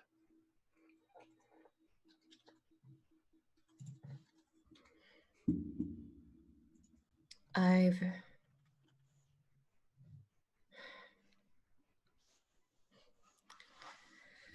experienced mind control before. It normally takes me a lot longer to slip into something like that. Mm. I know what to look for, and I missed every single sign until it was almost too late. Is it possible that there was a chemical aspect to the mind control, acted like a Trojan essentially, that made us more suggestible? Could be. That meant that you couldn't see the mind control coming when it did. Potentially the Arcadian in the air supply, because there was an Arcadian link to this, wasn't there? Yeah. You know on that, Ava. Okay. Because there was an Arcadian. And I want to see if you know something a little more to that. Come on. However, we never took off our masks. Mm. Unless we did, but didn't realize. Mm. That's another. I'm wondering if that's how it got to us. Mm. So what you know about the Arcadians, which isn't a ton, but what you've learned from Yurt and from other studies, something like this, normally there's not enough chemicals in the Arcadian to kind of affect all of you this way, let alone like an entire ship. But if the readings were right, saying that an entire deck was full of kind of a sparse, like spread out almost, it could stand to reason that something was going on with the air supply, yeah. But that does not explain why, if you didn't take your masks off, you were affected by it. That's the thing. I wonder if we did take our masks off and never noticed. If it's able to tell me that I'm seeing a being that's not actually there, and I'm able to sense signals but not see other signs of psychic energy. Do you remember now, afterwards, ever taking your mask off or seeing anyone come into contact with it? We know Meeps did at one point. Yeah. But neither you nor me did that, and I don't think Luna did either. Any memory on that, Jay? I'm going to say you don't remember ever taking your mask off while you were in there. Mm-hmm.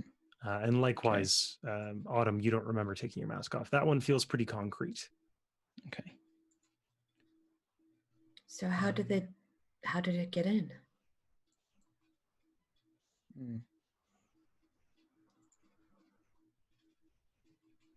And if we are to encounter this again, we don't know what it is, but if it can get to us chemically, psychically, through code, through everything, how on earth are we going to detect it next time? Can I get both of you to roll me a no? With intelligence? Yeah, intelligence, I'd say. This is something that might pop up while you're asking this. Rolling good today. You are.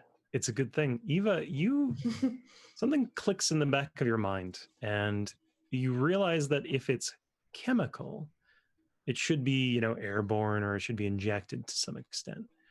Mm-hmm. And you're not quite sure how, but you wonder if there's something about radiation that might come into play. Mm-hmm. Because if radiation comes in, if it's strong enough, it could bypass the suits. And radiation, as we know, is just energy. How that transfers chemicals into your body, you're not sure.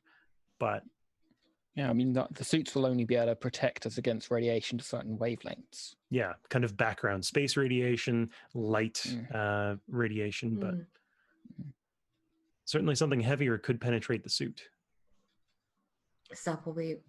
sorry, I'm assuming you're saying that out Yeah. loud? Do we maybe get hold of some, rad meters? Because, I mean, at least just having those with us as a canary would be a decent prior warning. You definitely have some in the ship's locker, I'd say. Like those can be pretty standard issue. The question is, did our ship ever pick up on those?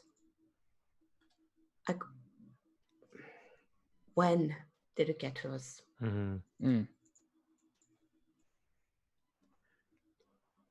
I think I need to go look at the readings. Sure. Thank you, by the way. No problem. Anytime. And yeah, I'm going to go look at anything I can get about radiation from our ship systems. Sure. You can go up to the bridge is probably the easiest way to access them. Yep. So while you're on your way there, Luna, Fret and Weirin have found you kind of after dinner, and they look like they've both got a question that they're kind of anxious about asking. Do you Luna, guys need something? you we heard, because it's the pad. We heard that you're really good at painting, and Fret pipes up, and also shooting. We were we were wondering if you could teach us that. Not shooting for me, Fret pipes up, but painting. And then Weirin's like, I want to learn the shooting. Oh, sure, I can teach you guys. Okay. Well, awesome. It doesn't have to be today, but just as we go along. They're both very excited. Well, whenever you're ready, I can teach you guys. I think once all this has kind of calmed down and we're safe and clear, I think maybe we can start on that. So Autumn, you get up to the bridge, and Tolis is sitting in the chair, kind of just dopily smiling out into space. Is this normal behavior for Tolis? Yeah. Okay. He's kind of almost made it his nest, more or less. He's just happy to be there, really. I'm just going to smile at that when I approach to take the readings that I need. Sure. So are you just going to take them on a pad and take them back to your room, or? No, I'm going to look at them first, and then I'm going to wonder if it can do this to our memories. What did it do to the readings, and do I have to force through a barrier there too? Interesting. Roll me a fix on that, actually, to see if you can apply kind of your psionic knowledge to a mechanical fix. I mean, I have a synthetic adaptation as a psychic, so and what that, is it? however, is it needs to be a VI or AI for me to actually connect with it. I'd say you have a very basic VI in your ship. Yeah, it's nothing fancy by any stretch, but so effectively, I am able to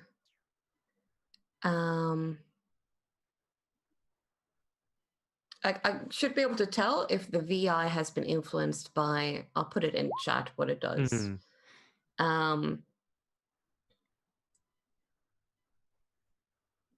Synergize the quantum intelligence of a VI or true AI in order to apply telepathy.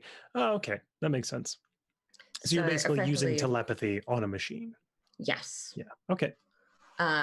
Funnily enough, can't do it well to people, but what I'm hoping to essentially do is, because I have noticed psionic powers in my presence, even if it took me forever to pin them down, I want to first check if it was psionics that got to the AI, VI, That's the first thing that I want to do. Okay. Yeah, I would say you can do that. Because, yeah, both of my metapsionic abilities are about that. Do I sense anything, or do I need to roll for this? I'll say give me a roll, but you do. I'll say you do sense something. We'll just see how detailed you can. So metapsionics and wisdom, or int? Int, I would say for this one, because it's dealing with machines.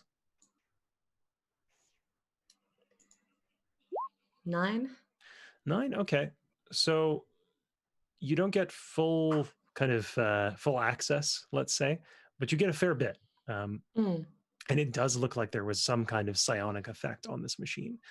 That said, there was also a mechanical effect on it, like the equivalent of psionics, but for a machine as well. Is it a Is it a fix or a programming role to find the mechanical aspect? We'll say a program if you have that. Yeah. Also int or? Yeah, int or whiz. I'd allow either in this case. It's the same modifier, so. Another Ooh, that is a terrible roll. Yeah. What did you roll? I rolled a 6, a 1, and a 2. Ooh. So even with my programming specialization, or sorry, my hacker ability. Well, yeah. It's still a 9. It's definitely not a fail by any stretch. No, but still. Still. So you again, it's not complete information. There's a lot in there that you can't dig out, whether the VI is resisting or it just doesn't know. It's a very simple kind of intelligence. Yeah. But you do sense that something about the seeds that Yurt has been taking out were kind of part and parcel with this.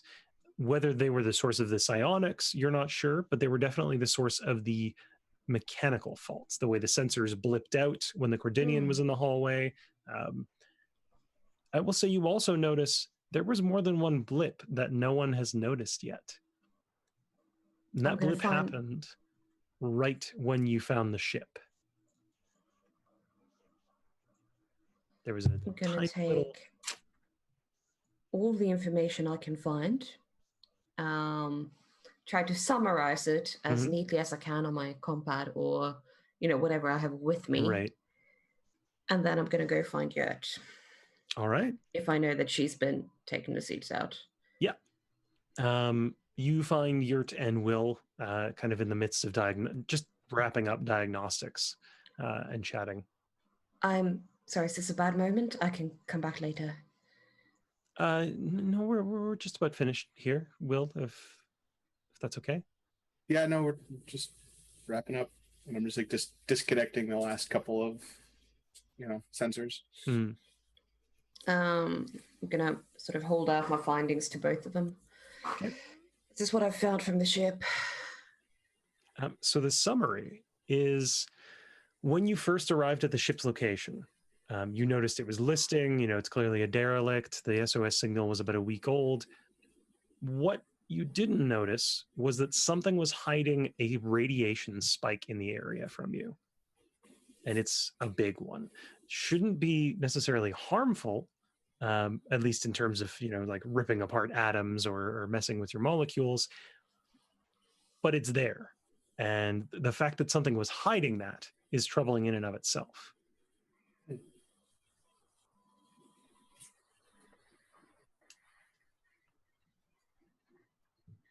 So something else was there.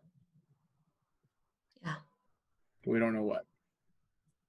I know it's radiation that caused everything to go haywire. And yeah, but I mean, whatever's hiding that. Yeah. It's good at disguising things. Yurt starts piecing through the data on the compad, kind of going through statistics and things. There was no Cordinian at all. What? Neither myself nor Eva remember it anymore. That hallway was empty.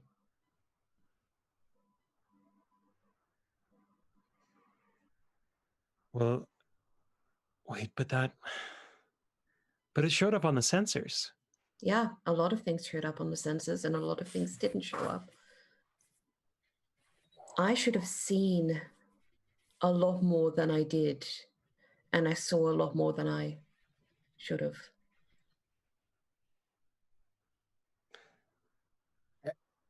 This something is living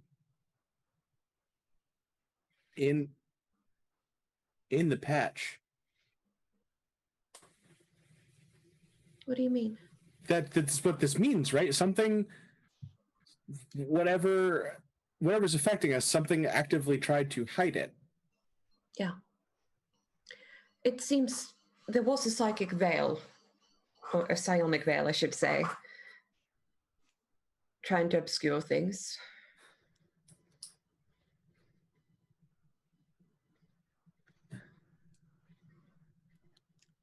This radiation's not right. What do you mean? It doesn't. I've never seen this wavelength of radiation. It shouldn't exist. According to our understanding of how radiation works. Like look at this wave. It doesn't match up to anything I've ever seen. It shouldn't. That kind of radiation either should dissipate immediately because it's just so it's so high energy, or it should have vaporized the ship. I don't know what to do with that. If this is the most terrifying scientific discovery I've ever seen. Yeah. This throws out radiation physics and a few other things that I can think of. I think we have to report this.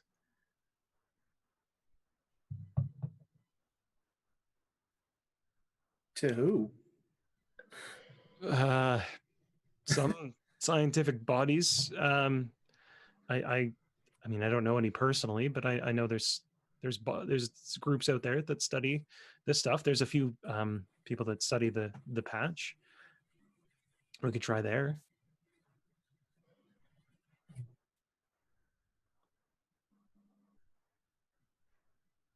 So I'm way out of my depth. I work on. We all are.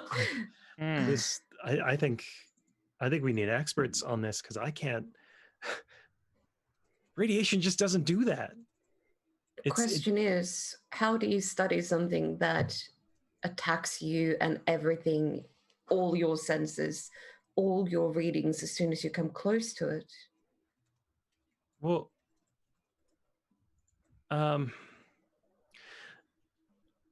we use lead and chrome to shield our ships, right, from radiation. So there's got to be something that blocks this wavelength that we just haven't found yet.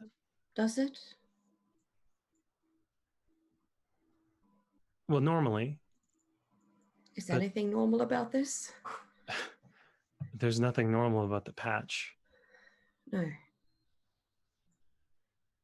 My point, beyond the fact that nothing makes sense, is we have no way of protecting ourselves from having this happen again.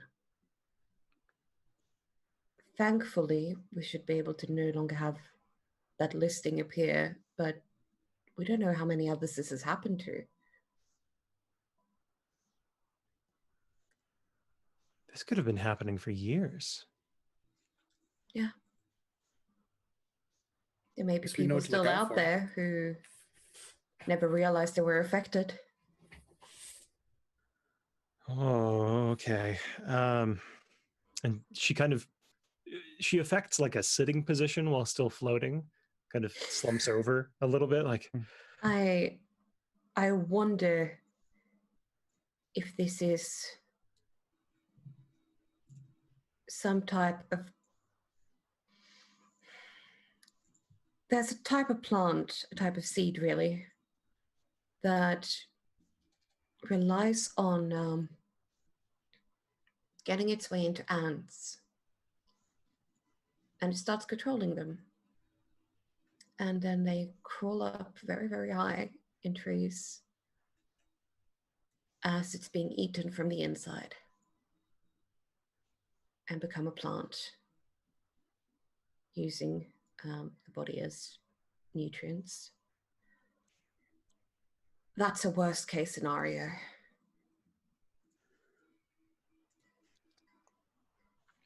Yurt's cloud goes like a sickly dark purple. Yeah. I don't know if I needed to know that. No, but my point is we might want to make sure that we get everyone cleared of whatever's still around. Yeah, I think so. And we might need to find a way to detect this in others.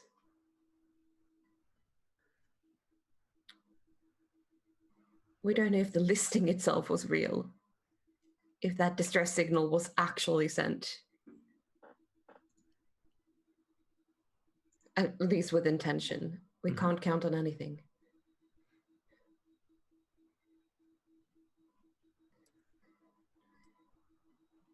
And we can't assume that this is a natural phenomena with no intentions. That's a best case scenario, that it's not deliberate. I have a feeling it falls somewhere between the best and worst case scenario. Hmm.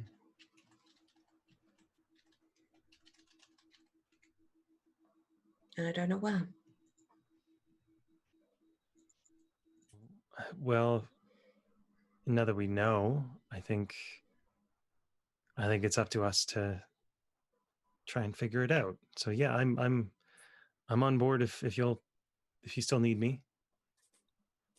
Will?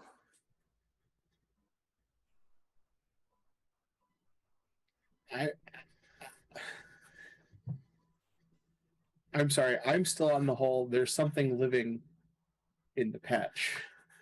Potentially living. We don't know if life is an applicable word. Yes.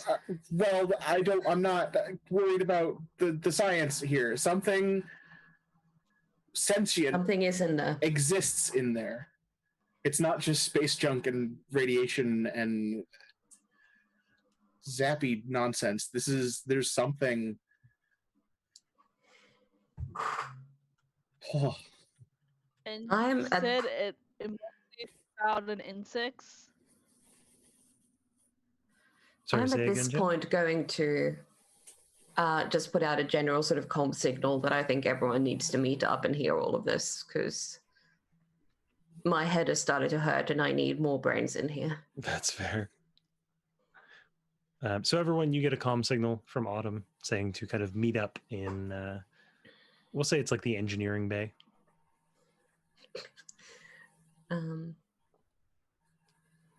Yeah, and I think we all just summarize what our theories and findings are. Mm-hmm. Will is way more excited than he should be about the prospect of something living in the patch. Yeah. Really contained. I love it. Like everyone walks in and the first thing out of Will's mouth is something's alive in there. You can just see my branches grabbing for the nearest thing to hold on to. Oh, wait, hold on. You say it affects mostly insects? No. What? No. They're just talking about some I compared it thingy. Cordyceps, yeah. I compared it to another phenomena. Still with Luna. You're just as unsafe as the rest of us, Luna. It's fine. But more so, it'll like force Luna to like go somewhere high. I mean, but you can fly. Yeah. Which means you can go higher. Okay. Everyone is pretty troubled in terms of the rest of the crew. They're very disconcerted at the best, and at worst, Tychus looks disturbed, particularly. I think we all do. Yeah. So something I could rig up. Eva's kind of had a little bit of an idea. If there's a radiation element that seems to be our like warning sign, could I jury rig some of the radiation alarms using purely mechanics and basic what trying to say? But basic electronics together. Something to give us an alarm if we sense something. If we sense a radiation spike in that frequency range. Like you mean pure electric circuit, not electronic one?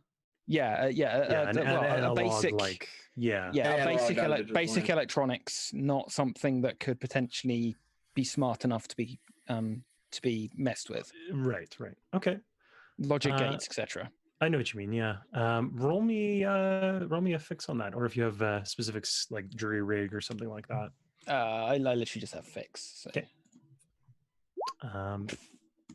It's good day 13. For rolls. Good lord. Yeah, I'll say you can do that with no trouble. That won't take you more than a day to set up. Right. Which is surprising because you're basically making it out of tin foil and duct tape. Just call me MacGyver. It works. It works surprisingly well. Mm-hmm. And I will say, when tape. You use the Hawks tape. Oh my god! Yeah. When you get it set up, it immediately starts going off. Oh, it's good. Very low. It's a very low dose, but it's if you do kind of like the radar dish, it's going over what the wreck is. It's a very small kind of signal. It's localized to the wreck. Yeah. Okay. Is it diminishing or staying strong? It's diminishing for sure. Okay. If you watch it over an hour, it's diminishing, not rapidly, but it's quite quick. It's not slow by any state. It has a reasonable half-life to it. Yeah. Okay. Mips has to do some checks on the crew. Okay. What kind of checks do you want to do? If the ship crew, our NPCs who didn't leave the ship are also affected by this chemical. Well, because if it shouldn't get into our bodies through the suits, maybe not Mips, but everybody else's, then maybe it also got on board of our ship, because why the hell not at this point? It's a reasonable hypothesis.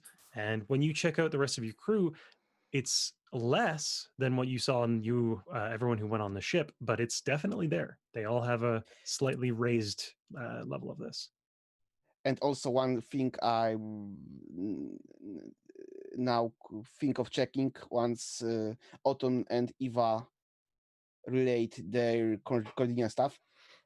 I did see it and I did scan it. But is it in scanner's memory? When you check the scanner's memory, you scanned nothing. No. Yeah, that entire scan came back as steel, like plasteel, like you were scanning a hallway. Yep. That's that.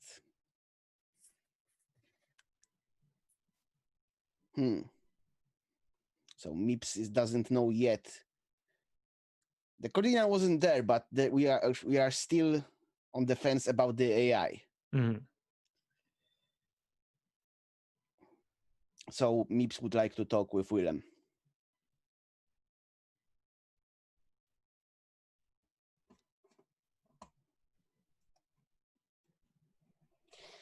Willem, can we do the check on you too? But for the substance, you are part mechanical, part biological. I think we should take care about both parts of you. Would that have been covered in, or were we just looking for code? I think you were just looking for code, yeah. Okay, yeah. Scan away, Doc. So, yeah, just like the rest of the crew, you notice elevated levels of the chemical. It's less than you would have expected, but given that Willem is not purely biological, it kind of makes sense. So, Willem, how do you feel about things that transpired now, once it becomes more and more unraveled?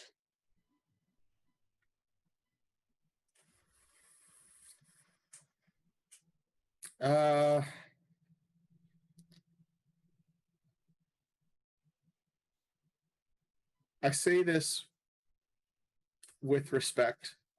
I hope it comes off that way. I don't think like you seem to in this sort of instance.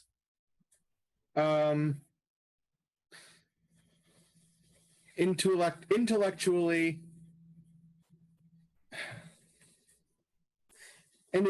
yeah, leaving was the right choice, but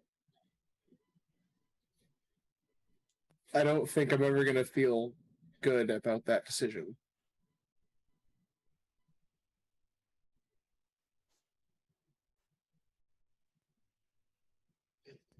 I don't know. Maybe once this drug's out of my system, I'll know something different. But like, I still feel like I left someone behind. And I don't. Again, objectively, I can't like blame anybody for making that decision, but it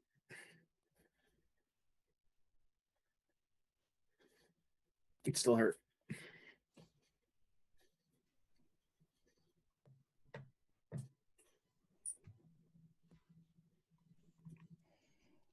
Meeps doesn't know what to tell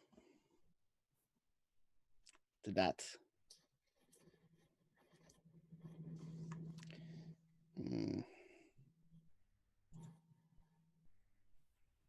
So the silence lingers. Do what you got to do. So you administer the same treatment. Yeah. It's, you don't need as strong of a kind of process for it, but the levels start going down the same as usual. And once it's finished, yes, please do. Yeah, Willem was like, at least he thinks directly interfacing with this AI and talking to them. Are those memories still intact as I remember them or originally remembered them? Roll me a mental save. Let's see. I'm the only one who's been rolling like poo, so we'll see. We'll see. All right, we got it. All right. Those memories are still there. You did definitely interface with some kind of AI on the ship. But the conversation you had in the old memory, where it was very kind of clear that this thing was alive and concerned about its environment, when you compare the two, the real memory, the actual thing that happened, it was like binary that had gone through a shredder. None of it really made any sense or makes any sense in context anymore. But you do feel kind of like how you would detect a Wi-Fi signal. You feel like something was being transferred underneath that current of jargon. Okay.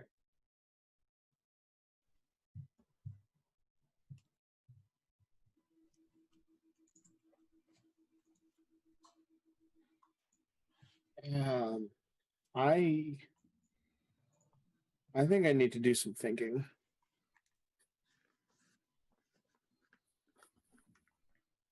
And I want to try to see if I can recall what that information transfer was. Make me another check on that. I'll give you a +2 to it because now you kind of know what you're looking for. Another save or yeah, another save. Okay. Nope. Not quite. Not even with the plus. Yeah, it's too fuzzy. It's like it's fragmented. Whatever information it was trying to transfer you, it wasn't complete by any means. It seems like, how to phrase this? It's like it gave you the core bits of things, and those transferred over, it seems intact.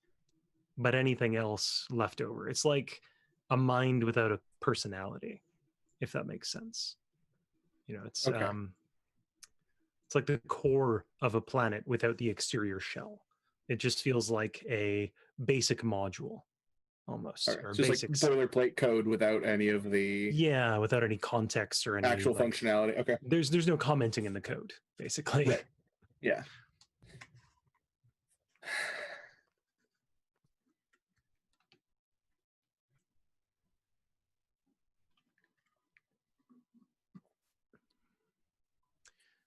Did anyone else have anything they wanted to do? Because I think we're coming up on our time here.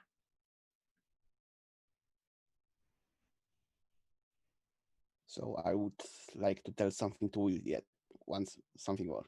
Sure.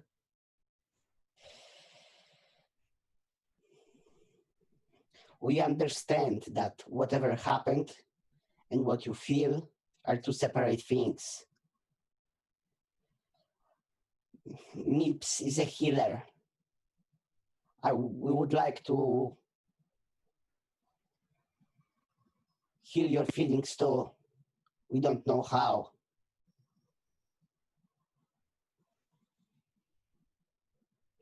I Would the appreciate hug Peeps. would the hug help?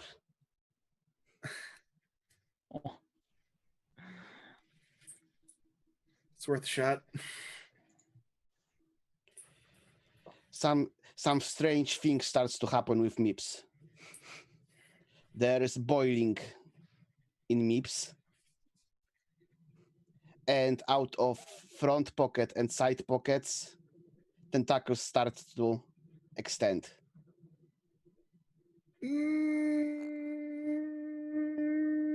I'll take a rain check on the hug, I think.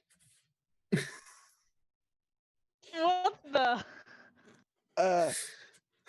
I'm sorry. We only tried to make more hands because Talus said the more hands, the better the hug.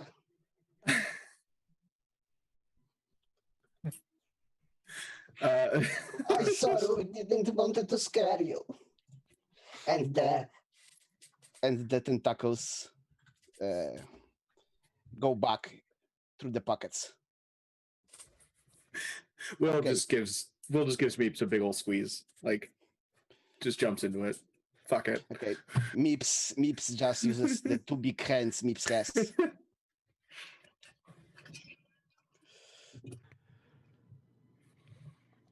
My face hurts from smiling that hard about that. Wow, that was a trip. After a second, Will's just like, anyone else? Starts like waving people in for a group hug. Yurt comes in and kind of like, does the exosuit hug. Tychus as well.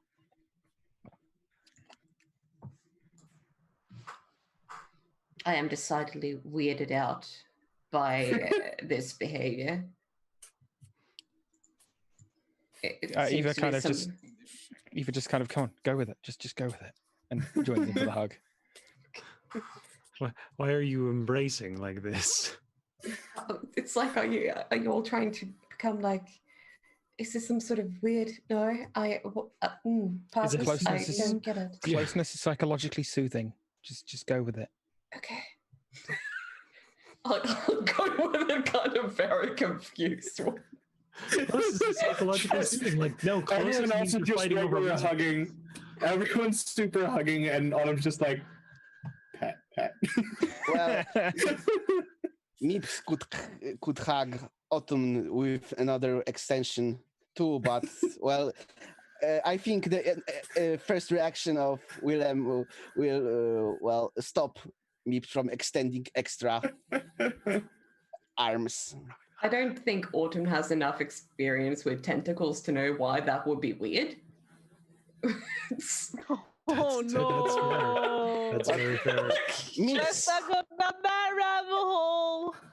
Mips just sticks to The two arms. cultural reference she doesn't get. Mhm. Mips just sticks to two arms that are hugging Willem now, so no tentacles today.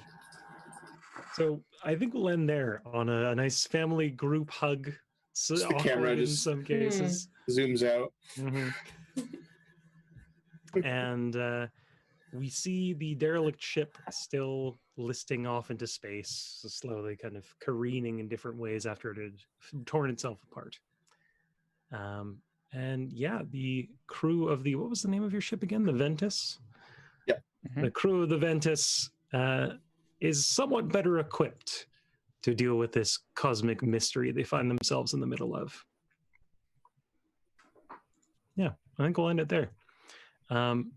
So first off, I'm going to say we're going to have a level up after that. Because that was not only some good sleuthing, but some really good character development out of that. I'm kind of impressed with the way everyone went with it. It was called my heart springs. So yeah, bump yourself up to whatever the next experience level is, and we can do level up on or off screen rather, or we can do it kind of before tech check next week if you want to do it then. Considering how long it to take us to dig through that book to find the stuff we need, let's better do that off. Yeah, I'll see if I can't find that quick reference for a much easier transition. But yeah, let's go in reverse order. Chabi, why don't you tell us what your favorite bit of the game was, who you are, and where we can find you next? All right. Favorite part of the session is probably being able to actually dive into Will's identity a little more, particularly his, I guess, his lack of identity as far as like what he knows. So I look forward to expanding on that some more. Who am I? I'm Chabi. You'll find me as Hallway Secrets here on Twitch, Hallway 7 Secrets over on Twitter. I say variety stream, but thus far I've been streaming the same game every week. But I do plan on adding more different things on different days. But oh, that is such a mood. right. I play here obviously and various other places for various one shots and such. So if you like me here, check me out. Awesome. Jem. I'm the only Gem. You'll find me on YouTube on my channel Lila Gem. And I say this pretty favorite moments from this has to be like where oops, sorry, stroke right there. And I had to be like when they're giving like the chemicals and they joke about we don't feel pain. It was like that's not very reassuring. That was really good, yeah. Just for those who may not have heard it, it was about the chemical analysis and Meep saying that they don't have any pain receptors. Darkora, why don't you carry us on?